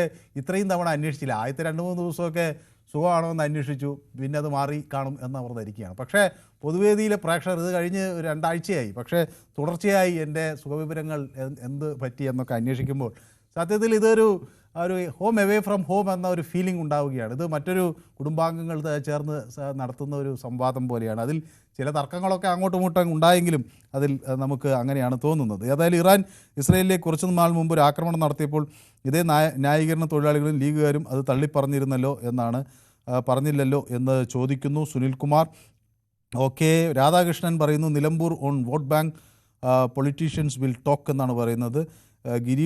മറ്റൊരു ഗിരീഷാണ് സഞ്ജയ് എന്ന് ഷാജി ഭാസ്കർ പരിഹസിക്കുന്നു. ഓക്കെ, VC തോമസ് എന്നോടൊപ്പം ചെയ്തിട്ടുണ്ട്. ലോകത്ത് എന്ത് സംഭവം നടന്നാലും അത് കേരളത്തിലും ചർച്ചയാവും, കാരണം കേരള ജനങ്ങൾ ലോകത്തെ നോക്കിക്കാണുന്നവരാണ് എന്ന് തോമസ് പുതുപ്പള്ളി പറയുന്നു. അതാ ഒരു വലിയ പ്രധാന ഘടകമാണ്. കാരണം മലയാളി ഇല്ലാത്ത ഒരു സ്ഥലം നമുക്കില്ല. ഏതായാലും എനിക്കൊരു ചെറിയ ഇടവേള അനിവാര്യമാണ്. പ്രവീണ എന്നോടൊരു ഇടവേള ആവശ്യപ്പെട്ടിരുന്നു, പക്ഷേ ഞാനത് വിട്ടുപോയി. ഏതായാലും ഒരു ഇടവേള എടുത്തതിന് ശേഷം പെട്ടെന്ന് മടങ്ങി വരാം. Short break.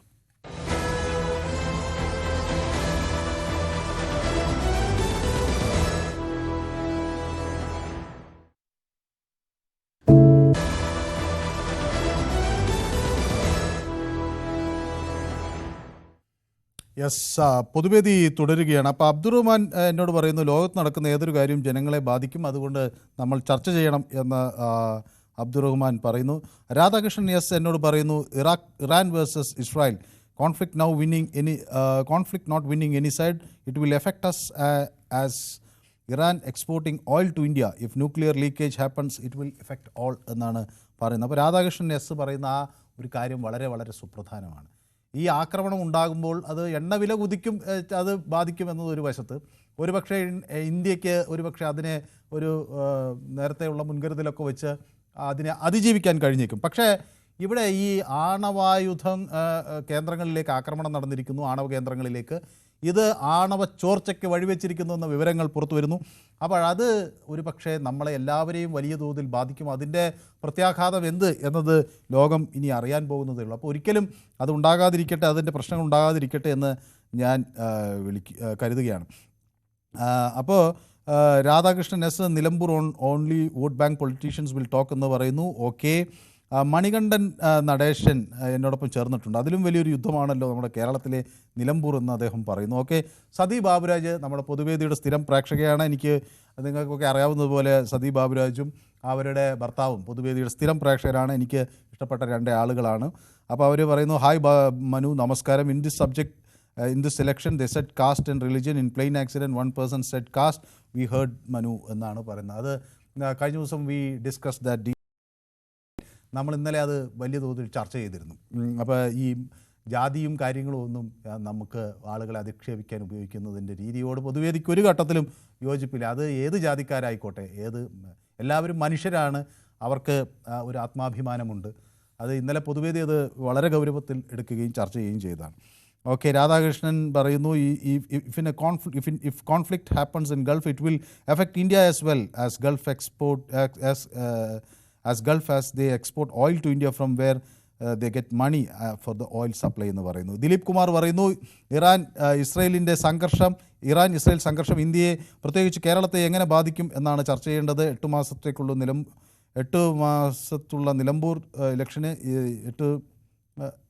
ഇതിൽ എന്ത് പ്രസക്തി എന്നാണ് ചോദിക്കുന്നത്. ഓക്കെ, ഇനി 8 മാസമേ പൊതുവെ ഇലക്ഷനുള്ളൂ. അപ്പോൾ ആ 8 മാസത്തേക്ക് ഒരു MLA തിരഞ്ഞെടുക്കുന്ന നിലമ്പൂർ ഇലക്ഷനിൽ ഇതിനെന്ത് പ്രസക്തി എന്നാണ് ദിലീപ് കുമാറിൻ്റെ ചോദ്യം. ഓക്കെ, അപ്പോൾ ഷാജി ഭാസ്കറിനെ എനിക്ക് ഇന്ന് വളരെ ഇഷ്ടപ്പെട്ടു കേട്ടോ. അപ്പോൾ ഷാജി ഭാസ്കർ ഒരു പ്രതികരണം ഇപ്പം നടത്തുകയാണ്. അപ്പോൾ ഈ സഞ്ജയ് എന്നോട് പറഞ്ഞല്ലോ കേരളത്തിൻ്റെ കാര്യം നോക്കിയാൽ മതി, മറ്റു വിഷയങ്ങൾ എന്തിനു കേരളം അന്വേഷിക്കണമെന്ന്. അപ്പോൾ ഷാജി എന്നോട് ചോദിക്കുകയാണ്, സഞ്ജയ്ക്ക് സ്വന്തം വീട്ടിലെ കാര്യം അന്വേഷിച്ചാൽ പോരെ, ഈ വിഷയം ചർച്ച ചെയ്യാൻ പൊതുവേദിയിലേക്ക് എന്തിനാണ് വിളിച്ചത്? അപ്പോൾ ഏതായാലും ആളുകൾ വിളിക്കട്ടെ. അപ്പോൾ അത് അവരുടെ ഒരു ചെറിയ ആദ്യമായിട്ട് വിളിക്കുന്നത് കൊണ്ടാണ് സഞ്ജയ്. ഏതായാലും അവരൊക്കെ ഈ വിഷയം നമ്മളെല്ലാ വിഷയങ്ങളും ചർച്ച ചെയ്യുക, അത് നമുക്ക് കൂടി കുറേ ഒരു കൃത്യത വരാൻ അത് ഉപകരിക്കും എന്നാണ് കരുതേണ്ടത്. Okay, Sebastian Cheramel beauty CK കേരളത്തിൽ ദാരിദ്ര്യം കൂടുതൽ കാണാത്തത് കഷ്ടപ്പെട്ട് വിദേശത്ത് ജോലി ചെയ്യുന്നവരാണ്. അതിന് എനിക്ക് ഒരു തർക്കവുമില്ല ബ്യൂട്ടി CK പറഞ്ഞതിനോട്. കാരണം നമ്മുടെ പ്രവാസികളാണ് ഈ നാടിൻ്റെ കരുത്ത്. ഈ തൊഴിൽ ചെയ്ത് അവരവിടെ നയിക്കുന്ന സമ്പാദ്യമാണ് ഈ നാടിനെ മാറ്റിമറിച്ചത്. പ്രത്യേകിച്ച് നമുക്ക് ഞാനിപ്പോഴും ഈ പ്രവാസികളുടെ കാര്യത്തിൽ വളരെയധികം ശ്രദ്ധിക്കാറുണ്ട്. കാരണം ഒരു പ്രവാസ ജീവിതം കഴിഞ്ഞ ഒരാൾ നാട്ടിൽ തിരിച്ചു വന്നൊരു സ്ഥാപനം തുടങ്ങുകയാണ്, ഒരു കട തുടങ്ങുകയാണ്, ഒരു ഹോട്ടൽ തുടങ്ങുകയാണെങ്കിൽ അതിന് ആ ഒരു ലോകോത്തര നിലവാരം, എത്ര ചെറിയ കടയായിക്കോട്ടെ, അവിടെ ഒരു ഗ്ലൗസ് ഉപയോഗിക്കില്ല, അല്ലെങ്കിൽ കൈ കൊണ്ട് തൊടാതെ ഭക്ഷണ സാധനങ്ങൾ എടുത്തു കൊടുക്കുന്ന രീതി, അത് പരമാവധി ഭംഗിയാക്കാനും ഒരു ലോകോത്തര നിലവാരത്തിലേക്ക് ഉയർത്താനും ഒക്കെ അവർ ശ്രമിക്കും. നമ്മുടെ നാട്ടിലെ പല ചെറിയ ചെറിയ കടകളും നല്ല നിലവാരത്തിൽ പ്രവർത്തിക്കുന്നത് ഞാൻ പലപ്പോഴും അന്വേഷിക്കുമ്പോൾ അതിൻ്റെ സംരംഭകർ പ്രവാസികളാണ്. അതാണ് അതിലെ കാര്യം. അപ്പോൾ അരുന്ധതി പിന്നെ കൊല്ലംപറമ്പത്ത് എന്നോടൊപ്പം ചേർന്നിട്ടുണ്ട്. എനിക്ക് നമസ്കാരമൊക്കെ പറഞ്ഞ് എന്നെ സമ്മതിച്ചു എന്നാണ് പറയുന്നത്. എന്തിനാണ് സമ്മതിച്ചത് എന്ന് എനിക്കറിയില്ല. ഓക്കെ, ഏതായാലും സമ്മതിച്ചു എന്നാണ് പറയുന്നത്. സന്തോഷം. ബാലൻ വി എന്നോട് പറയുന്നു ഇറ്റ് ഈസ് അൺനെസസറി ഷൗട്ടിംഗ് എന്ന് പറയുന്നു. അബ്ബാസ് ചിരിക്കുന്നുണ്ട്. ഓക്കെ, രഘുനന്ദനൻ തിരുമുല്ലവാരം എന്നോടൊപ്പം ചേർന്നിട്ടുണ്ട്. നിലമ്പൂർ ഇലക്ഷൻ അവിടുത്തെ പ്രാദേശിക വിഷയങ്ങൾ, വികസനങ്ങളാണ് ചർച്ച ചെയ്യേണ്ടത് എന്ന് അദ്ദേഹം പറയുന്നു. നിലമ്പൂർ വെറും ടൈം വേസ്റ്റാണ് എന്ന് സുനിൽകുമാറും പറയുന്നുണ്ട്. അപ്പോൾ മണികണ്ഠൻ നടേശൻ നമ്മൾ ഭാരതം കാണിച്ചു കൊടുത്തത് കണ്ടോ, അതാണ് ശരിയെന്ന് പറയുന്നു. അപ്പോൾ യുദ്ധത്തെക്കുറിച്ച് ന്യൂസ് 18-ൻ്റെ അഭിപ്രായം എന്താണെന്ന് എന്നോട് ഒരു ബ്യൂട്ടി CK ചോദിക്കുന്നുണ്ട്. ആരാണ് ഉത്തരവാദി? ഇത് വിദേശത്ത് ജോലി ചെയ്യുന്ന പ്രവാസികൾക്ക് പ്രശ്നമുണ്ടാക്കില്ലേ എന്നൊക്കെ പറയുന്നുണ്ട്. അപ്പോൾ എനിക്ക് ഈ വിഷയത്തിൽ, പ്രത്യേകിച്ച് അന്താരാഷ്ട്ര വിഷയങ്ങളിൽ, ഞാൻ എൻ്റെ രാജ്യം എടുക്കുന്ന നിലപാടെന്ത്, ആ നിലപാടിനോടൊപ്പമാണ്. എൻ്റെ രാജ്യത്തിന് എന്താണ് നിലപാട്, ഈ ഇസ്രായേലിനോട് എന്താണ് നിലപാട്, അതുപോലെ പാലസ്തീനോട് എന്താണ് നിലപാട്, ഇറാനിനോട് എന്താണ് നിലപാട്, എൻ്റെ രാജ്യം വളരെ കൃത്യമായി പറഞ്ഞിരിക്കുന്നു. സമാധാനം പുനഃസ്ഥാപിക്കണമെന്നാണ് ഇന്ത്യ ആഗ്രഹിക്കുന്നത്. അതുതന്നെയാണ് എൻ്റെ നിലപാട്. അപ്പോൾ എൻ്റെ രാജ്യം എന്ത് നിലപാടെടുക്കുന്നോ പ്രത്യേകിച്ച് ഈ അന്താരാഷ്ട്ര വിഷയങ്ങളിൽ ആ നിലപാട് തന്നെയാണ് എനിക്കുള്ളത്. ഓക്കെ, ജിയോവ എന്നോട് പറയുന്നു in Iran also there are lots of Indians എന്ന് പറയുന്നു. ഓക്കെ, കുട്ടൻ വിളക്കത്തറ എൻ്റെ പൊതുവേദിയുടെ സ്ഥിരം പ്രേക്ഷകനാണ്. എനിക്ക് 3 ചുവന്ന റോസ് ഹൃദയങ്ങളാണ് അയച്ചിരിക്കുന്നത്. അപ്പോൾ കുട്ടൻ വിളക്കത്തറയും അദ്ദേഹത്തിൻ്റെ മകളും ഒരുമിച്ചിരുന്നാണ് പൊതുവേദി കാണുന്നത്. അപ്പോൾ അതെന്നോട് പലതവണയായിട്ട് അദ്ദേഹം പറഞ്ഞിട്ടുള്ളതാണ്. അപ്പോൾ ഏതായാലും ആ കുട്ടൻ വിളക്കത്തളയും അതുപോലെ അദ്ദേഹത്തിൻ്റെ മകൾക്കും എൻ്റെ സ്നേഹാഭിവാദ്യങ്ങൾ. പ്രത്യേകിച്ച് കുട്ടൻ വിളക്കത്തല എനിക്ക് 3 റോസ് ഹൃദയങ്ങളാണ് അയച്ചത്. ഞാൻ അദ്ദേഹത്തിന് 4 റോസ് ഹൃദയങ്ങൾ അങ്ങോട്ട് സമ്മാനിക്കുന്നു എന്നാണ് എനിക്ക് പറയാനുള്ളത്. ഇന്ദിര എന്നോട് പറയുന്നു ജാതിവെറി പൂണ്ട വോട്ട് മാത്രം പിണറായി ലക്ഷ്യമിടുന്നു, അല്ലാതെ പാലസ്തീനികളോടുള്ള സ്നേഹമല്ല എന്ന് പറയുന്നു. ഇത് വൃത്തികെട്ട രാഷ്ട്രീയമാണ് എന്ന് പറയുന്നു. അങ്ങനെയുണ്ടോ? എനിക്കറിയില്ല. മനുസാർ, വേറെ ഒരു സംസ്ഥാനക്കാരും ഇത് ചർച്ച ചെയ്തില്ലെങ്കിലും മലയാളി ഇത് ചർച്ച ചെയ്യും, കാരണം ലോകത്ത് എവിടെ പോയാലും മലയാളി ഉണ്ട് എന്ന് സാനു എന്നോട് പറയുന്നു. മോഹനൻ ES-ഉം എന്നോടൊപ്പം ചേർന്നിട്ടുണ്ട്. ഫ്രാൻസിസ് എന്നോടൊപ്പം ചേരുന്ന അങ്കമാലിയിൽ നിന്നാണ്. ശ്രീ ഫ്രാൻസിസ്. ഹലോ, നമസ്കാരം. നമസ്കാരം. ശ്രീ ഫ്രാൻസിസ് അങ്കമാലിയിൽ നിന്നാണ് വിളിക്കുന്നത് അല്ലേ? അതെ. അങ്ങക്ക് ഈ നിലമ്പൂർ തെരഞ്ഞെടുപ്പിൽ അവിടുത്തെ പ്രാദേശിക വിഷയങ്ങൾ പ്രധാനമായി ഉയർന്നു വരും എന്ന് നമുക്കറിയാം. പക്ഷേ സാർവദേശീയ പ്രശ്നങ്ങൾ കൂടി ഉയർന്നു വരുമ്പോൾ അതവിടെ മലയാളികൾ എങ്ങനെ സ്വീകരിക്കുമെന്നാണ് കരുതുന്നത്?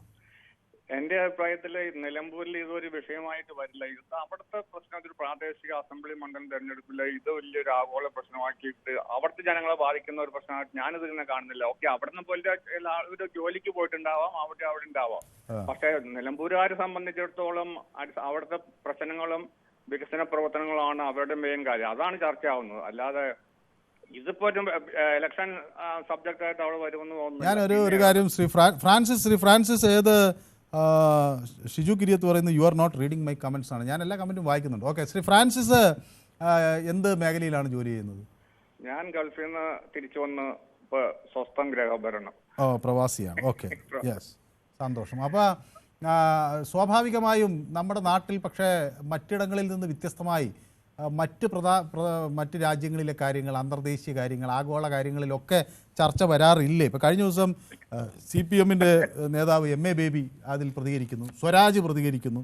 സ്വരാജ് പറഞ്ഞത് ഏതു തരത്തിലും യുദ്ധത്തിനെതിരെയുള്ള പ്രതികരണം. സദാം ഹുസൈനെ പിടിച്ചപ്പോൾ ഇവിടുത്തെ DYFIയുടെ ബ്ലോക്ക് കമ്മിറ്റി കൂടി പ്രമേയം പാസ്സാക്കി അമേരിക്കൻ പ്രസിഡന്റിന് അയച്ചു കൊടുത്തതാണ് അടുത്ത വർഷം. ഇതൊക്കെയാണ് അവരുടെ ആഗോള. എന്നിട്ട് ഇതുപോലെയാണ് എവിടെ ഇരുന്നിട്ട് എന്ത് പറഞ്ഞിട്ട് എന്ത് കാര്യമുണ്ട്? 4-3-7 പേരുള്ള അടുത്ത വർഷം ഇന്ത്യയിലെയും അല്ലെങ്കിൽ അന്താരാഷ്ട്ര കാര്യങ്ങളൊക്കെ ഇരുന്ന് പറഞ്ഞു കഴിഞ്ഞാൽ, ഇന്നലെ തന്നെ മുഖ്യമന്ത്രി പറഞ്ഞ ആ വാക്ക് എന്തെന്നാ, തെമ്മാടി രാഷ്ട്രം, മറ്റത് മറിച്ചത്. ഇവിടെ ഇവർക്കൊക്കെ വേണമെങ്കിൽ സാങ്കേതിക വിദ്യക്കും ചികിത്സയ്ക്കും ഒക്കെ ഇവർക്ക് അമേരിക്ക വേണം, ഇസ്രായേലും ആണ്.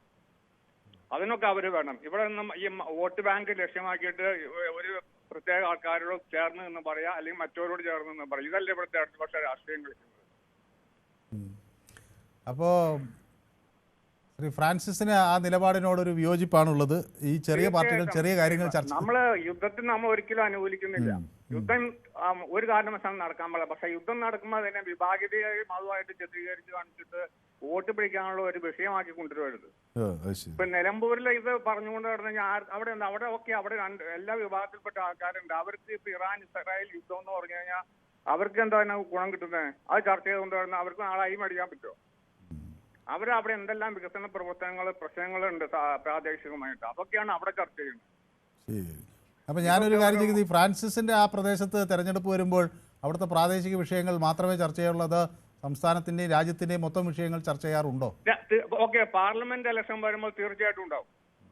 കേരള ഇലക്ഷൻ വരുമ്പോൾ ആ രീതിയിലാണ്. അല്ലാതെ ഇപ്പൊ ലോക്കൽ ബോഡി ഇലക്ഷൻ വരുമ്പോൾ നമ്മൾ എന്തെന്നാ ചർച്ച ചെയ്യുന്നത്? അവിടെ വ്യക്തികളെ നോക്കി നമ്മൾ വോട്ട് ചെയ്യുന്നത് സാധാരണ രീതി. ഞാൻ BJPക്ക് വോട്ട് ചെയ്തിട്ടുണ്ട്. അത് എന്തുകൊണ്ടാ? നല്ല വ്യക്തിയായിരുന്നു. അതാരായിരുന്നു അങ്ങനെ നല്ല വ്യക്തി എന്ന് അങ്ങ് പറയുന്ന ആളാരാണ്? ഇപ്പൊ ആൾ ജയിച്ചോടെ കൗൺസിലറാണ്. അതെ, പേരില്ലേ? AV രഘു. രഘു. ഏതായാലും രഘു പൊതുവെ ഞാനിത് കരുതിക്കൂട്ടി ചോദിച്ചാണ്. എന്താണെന്ന് വെച്ചാൽ രഘു നമ്മുടെ പൊതുവേദി കാണുകയാണെങ്കിൽ അദ്ദേഹം നല്ലൊരു വ്യക്തിയാണ്, അതുകൊണ്ട് അദ്ദേഹത്തിന് വോട്ട് കിട്ടിയെന്ന് അറിഞ്ഞോട്ടെ എന്ന് വിചാരിച്ചിട്ട് പറഞ്ഞാണ്. എനിക്ക് യാതൊരു മടിയില്ല. എനിക്ക് വ്യക്തമായ രാഷ്ട്രീയമുണ്ട്. അങ്കമാലി മുനിസിപ്പാലിറ്റിയാണ്. പക്ഷേ ഇവിടുത്തെ ഞാനും ഇവിടെ എന്റെ വാർഡില് കോൺഗ്രസ്സുകാരനുണ്ടായിട്ടുണ്ട്, CPM-കാരുണ്ട്. ഒരു വികസനം നടന്നിട്ടില്ല. ഇപ്പൊ ഈ പുള്ളി വന്നതിന് ശേഷം എന്തെല്ലാം കാര്യം അപ്ഡേറ്റ്സ് നമുക്ക് കിട്ടുന്നു, എന്തെല്ലാം വികസനങ്ങൾ നടന്നിരിക്കുന്നു. അപ്പൊ ഞാനും കൂടി അദ്ദേഹത്തെ അനുമോദിക്കുകയാണ്. രഘു എന്നല്ലേ അദ്ദേഹത്തിന്റെ പേര് പറഞ്ഞത്? അതെ. അപ്പോൾ അവിടുത്തെ ഒരു വോട്ടറായ അങ്ങ് അദ്ദേഹത്തിനെ കുറിച്ച് പറഞ്ഞത് വളരെ നല്ലതാണ്. കാരണം ഈ രാഷ്ട്രീയ നേതാക്കളെ കുറിച്ച് നമ്മൾ പലപ്പോഴും കുറ്റമാണ് പറയാറ്. അവർ ചെയ്ത നല്ല കാര്യങ്ങളെക്കുറിച്ച് നമ്മൾ പറയാൻ ബാധ്യസ്ഥരാണ്. അപ്പോൾ ഏതായാലും അങ്ങ് പൊതുവേദിയിൽ ഇത് വിളിച്ച് പറഞ്ഞ സ്ഥിതിക്ക് ലോക്കൽ ബോഡി ഇലക്ഷനിൽ എപ്പോഴും വ്യക്തികളും അവിടുത്തെ ആ വാർഡ് മാലിന്യ പഞ്ചായത്ത് മുനിസിപ്പൽ അതുമായിട്ട് ബന്ധപ്പെട്ടൊക്കെയാണ് ആളുകൾ വോട്ട് ചെയ്യണം. അവിടെയൊന്നും ഈ ഇടതുപക്ഷം UDF അങ്ങനെയൊന്നും കിട്ടുന്ന കാര്യം അതൊക്കെ പണ്ടായിരുന്നു. ശരി. അപ്പോൾ ഏതായാലും ശ്രീ രഘുവിന് എല്ലാവിധ അഭിനന്ദനങ്ങളും. ഒപ്പം ഇത് അദ്ദേഹത്തിന് കൂടുതൽ ഈ ജനങ്ങളെ സേവിക്കാനുള്ള ഒരു ഊർജ്ജമാകട്ടെ എന്നാണ്. അദ്ദേഹത്തിന് മുഴുവൻ പേര് രഘു എന്ന് മാത്രമേ ഉള്ളൂ? AV രഘു. അപ്പോൾ ശ്രീ AV രഘു ഇത് കേൾക്കുന്നുണ്ടെങ്കിൽ അദ്ദേഹത്തിന് വലിയ ഒരു അംഗീകാരമാണ് കിട്ടിയിരിക്കുന്നത്. കാരണം അദ്ദേഹത്തിൻ്റെ കൗൺസിലർ, അദ്ദേഹത്തിൻ്റെ ഒരു വോട്ടർ അദ്ദേഹത്തെ അങ്ങേയറ്റം ഇഷ്ടപ്പെടുന്നു എന്നത് ഒരു വലിയ കാര്യം തന്നെ. രാഷ്ട്രീയത്തിന് അതീതമായി എന്ന് പറയുമ്പോൾ പിന്നെ ഒട്ടും പറയേണ്ടതില്ല. ഏതായാലും എനിക്കൊരു ചെറിയ ഇടവേള കൂടി എടുക്കേണ്ടതുണ്ട്. അപ്പോൾ പ്രവീൺ ഒരു ഇടവേള കൂടി ആവശ്യപ്പെടുന്നുണ്ട്. ഷോർട്ട് ബ്രേക്ക്, പെട്ടെന്ന് മടങ്ങി വരാം.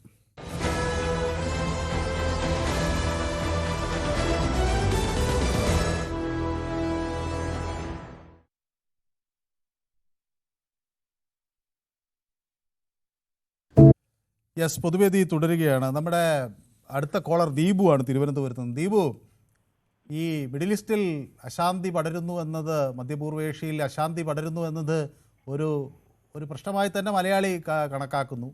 നിരവധി പേർ നമ്മുടെ ഇസ്രായേലിൽ ജോലി ചെയ്യുന്നവരുണ്ട്, ഇറാനിലും മലയാളികളുണ്ട്. മാത്രമല്ല ഇന്ത്യക്ക് ഈ ക്രൂഡ് ഓയിലിൻ്റെ വിലയും മറ്റു കാര്യങ്ങളെയും ഒക്കെ അത് ബാധിക്കാം. അങ്ങനെയൊക്കെയുള്ള വിഷയങ്ങൾ പൊതുവെ ഒരു തെരഞ്ഞെടുപ്പിൻ്റെ ഭാഗമായി ചർച്ച ചെയ്യുമോ, അതോ സ്വാഭാവികമായി പ്രാദേശികമായ ആ വിഷയങ്ങളിലേക്ക് മാത്രം കാര്യങ്ങൾ ഒതുക്കി അവിടെ ഒരു തെരഞ്ഞെടുപ്പിനെ രാഷ്ട്രീയ പാർട്ടികൾ അഭിമുഖീകരിക്കുമോ എന്നാണ് ദീപു കരുതുന്നത്?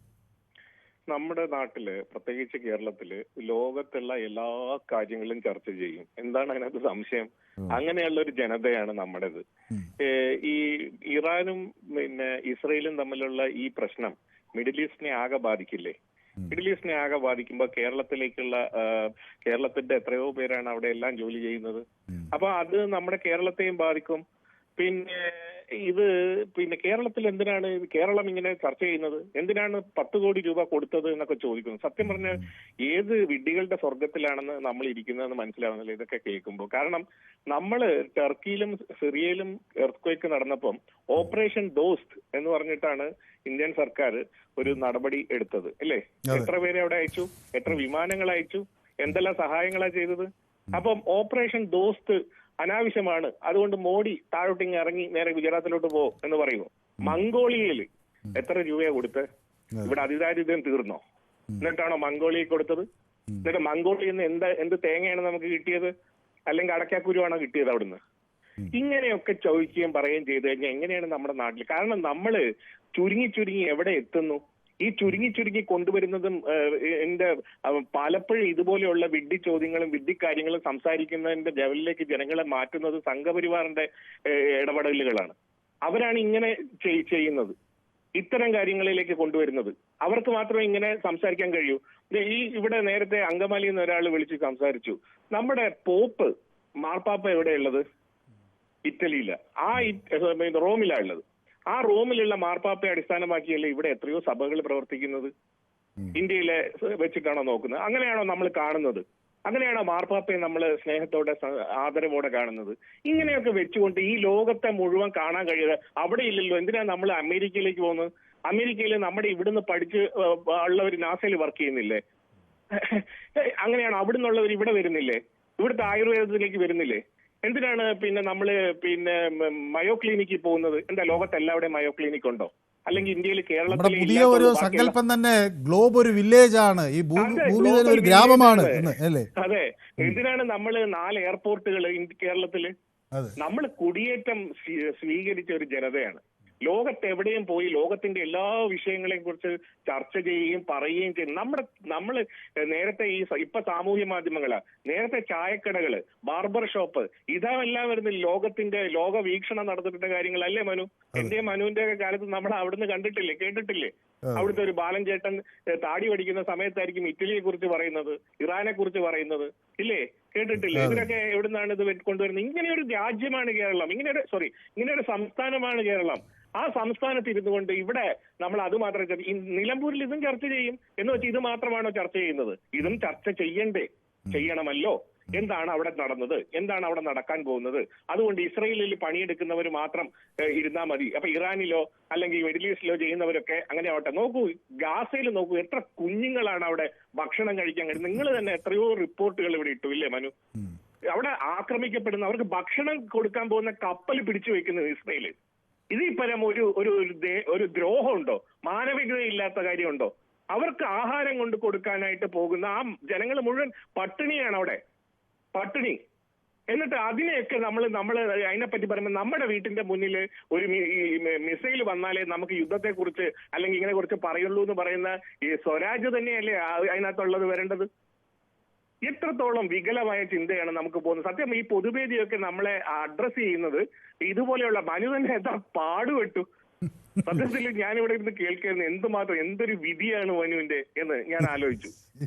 ഇതിനൊക്കെ മറുപടി പറഞ്ഞിട്ട് താങ്ക് യു മനു. ശരി, ഓക്കെ, താങ്ക് യു. അപ്പോൾ അതാണ് ഒരു ആഗോള പൗരൻ എന്ന തലത്തിൽ തന്നെയാണ് മലയാളി ചിന്തിക്കുന്നത്. ഒപ്പം നമ്മുടെ വീടിന് മുറ്റത്തുള്ള ഒരു കാര്യവും മലയാളിയെ സംബന്ധിച്ചിടത്തോളം വളരെ പ്രസക്തമാണ്. അതാണ് പറയുന്നത്. അപ്പോൾ ബാംഗ്ലൂർ യൂട്യൂബ് എന്നോട് പറയുന്നു, രാജ്യ നിലപാടിനോടൊപ്പം നിൽക്കുക എന്ന താങ്കളുടെ നിലപാട് സ്വാഗതാർഹം എന്ന് പറഞ്ഞ് എന്നെ അഭിനന്ദിക്കുന്നുണ്ട്. ഓക്കെ, എനിക്ക് അത് വളരെ സന്തോഷം നൽകുന്നു. ഒപ്പം ഓക്കെ, അപ്പോൾ കുട്ടൻ വിളക്കത്തലയുണ്ട്, സനു എന്നോടൊപ്പം ചേർന്ന് പൊതുവേദി കാണുന്നു, ഇന്ദിര എന്നോടൊപ്പം പൊതുവേദി കാണുന്നുണ്ട്. അങ്ങനെ ഷിജു കുര്യത്ത് എന്തുകൊണ്ടാണ് അദ്ദേഹത്തിൻ്റെ കമൻറ്റുകൾ ഞാൻ വായിക്കുന്നില്ല എന്ന് പറഞ്ഞത് എന്ന് എനിക്ക് മനസ്സിലായില്ല. ഏതായാലും അദ്ദേഹം മറ്റൊരു അഭിപ്രായം കൂടി പറയുന്നുണ്ട്. I am not getting Pothuvedi notifications why before I use to get them എന്നാണ് പറയുന്നത്. ഓക്കെ, അതെന്താ കാര്യം എന്ന് ഞാനും ഒന്ന് അന്വേഷിക്കാം. ജനറലി അത് അങ്ങനെ ഇത് നമ്മുടെ പ്രേക്ഷകർക്കൊക്കെ കിട്ടുന്ന ഒരു സാഹചര്യമാണ് ഉണ്ടാകേണ്ടത്. അതെന്താണ് അതിൽ സാങ്കേതിക പ്രശ്നങ്ങൾ എന്ന് പറയുന്നത്. അപ്പോൾ ദീപുവിനെ പിന്തുണച്ച് ജിയോവയും വന്നിട്ടുണ്ട് കേട്ടോ. ജിയോവ ദീപുവിനെ പിന്തുണച്ച് എത്തിയിരിക്കുന്നത്. ഏതായാലും ഓക്കെ, ദീപുവിനെ പിന്തുണച്ച് ഷിജു കിരിയത്തും എത്തിയിട്ടുണ്ട്. അപ്പോൾ ദീപുവിന് ഒരു സൈഡ് മാത്രമേ അറിയുള്ളൂ എന്ന് സുനിൽ വിമർശനമുണ്ട്. ഏതായാലും അപ്പോൾ അത് ഒരു വലിയ ചർച്ചയായി അവിടെ യൂട്യൂബിൽ അങ്ങനെ പോവുകയാണ്. ഏതായാലും ഈ വിഷയം ഞങ്ങൾ യൂട്യൂബിൽ പ്രേക്ഷകർക്ക് മുന്നിൽ ചർച്ച ചെയ്തു. ഈ നിലമ്പൂരിൽ ഇത് ചർച്ചയാക്കണോ എന്നത് ഈ വിഷയം. അപ്പോൾ അതിൽ 70% ആളുകൾ, 73% ആളുകൾ അവിടെ ഈ വിഷയം വേണ്ട എന്നൊരു നിലപാട് എടുത്തിരിക്കുന്നു. 27% ആളുകൾ ആ വിഷയവും ചർച്ച ചെയ്യണം എന്ന് പറയുകയും ചെയ്യുന്നു. ഏതായാലും ഇത്തരം വിഷയങ്ങൾ ആഗോളതലത്തിലുള്ള നടക്കുന്ന എല്ലാ സംഭവ വികാസങ്ങളും നമ്മുടെ രാജ്യം ചർച്ച ചെയ്യും എന്ന കാര്യത്തിൽ തർക്കമില്ല. പ്രത്യേകിച്ച് മലയാളികൾ, അതിൽ യാതൊരു സംശയവും നമുക്കില്ല. അപ്പോൾ അതിൽ എന്ത് നിലപാട് എന്നത്, ഓരോരുത്തരും എടുക്കുന്ന നിലപാട് എന്നതും കൂടി വളരെ പ്രസക്തമാണ്. ഏതായാലും ഇന്നത്തെ പൊതുവേദി ഇവിടെ സമാപിക്കുകയാണ്. നാളെ മറ്റൊരു വിഷയമായി വീണ്ടും കാണാം. നന്ദി, നമസ്കാരം.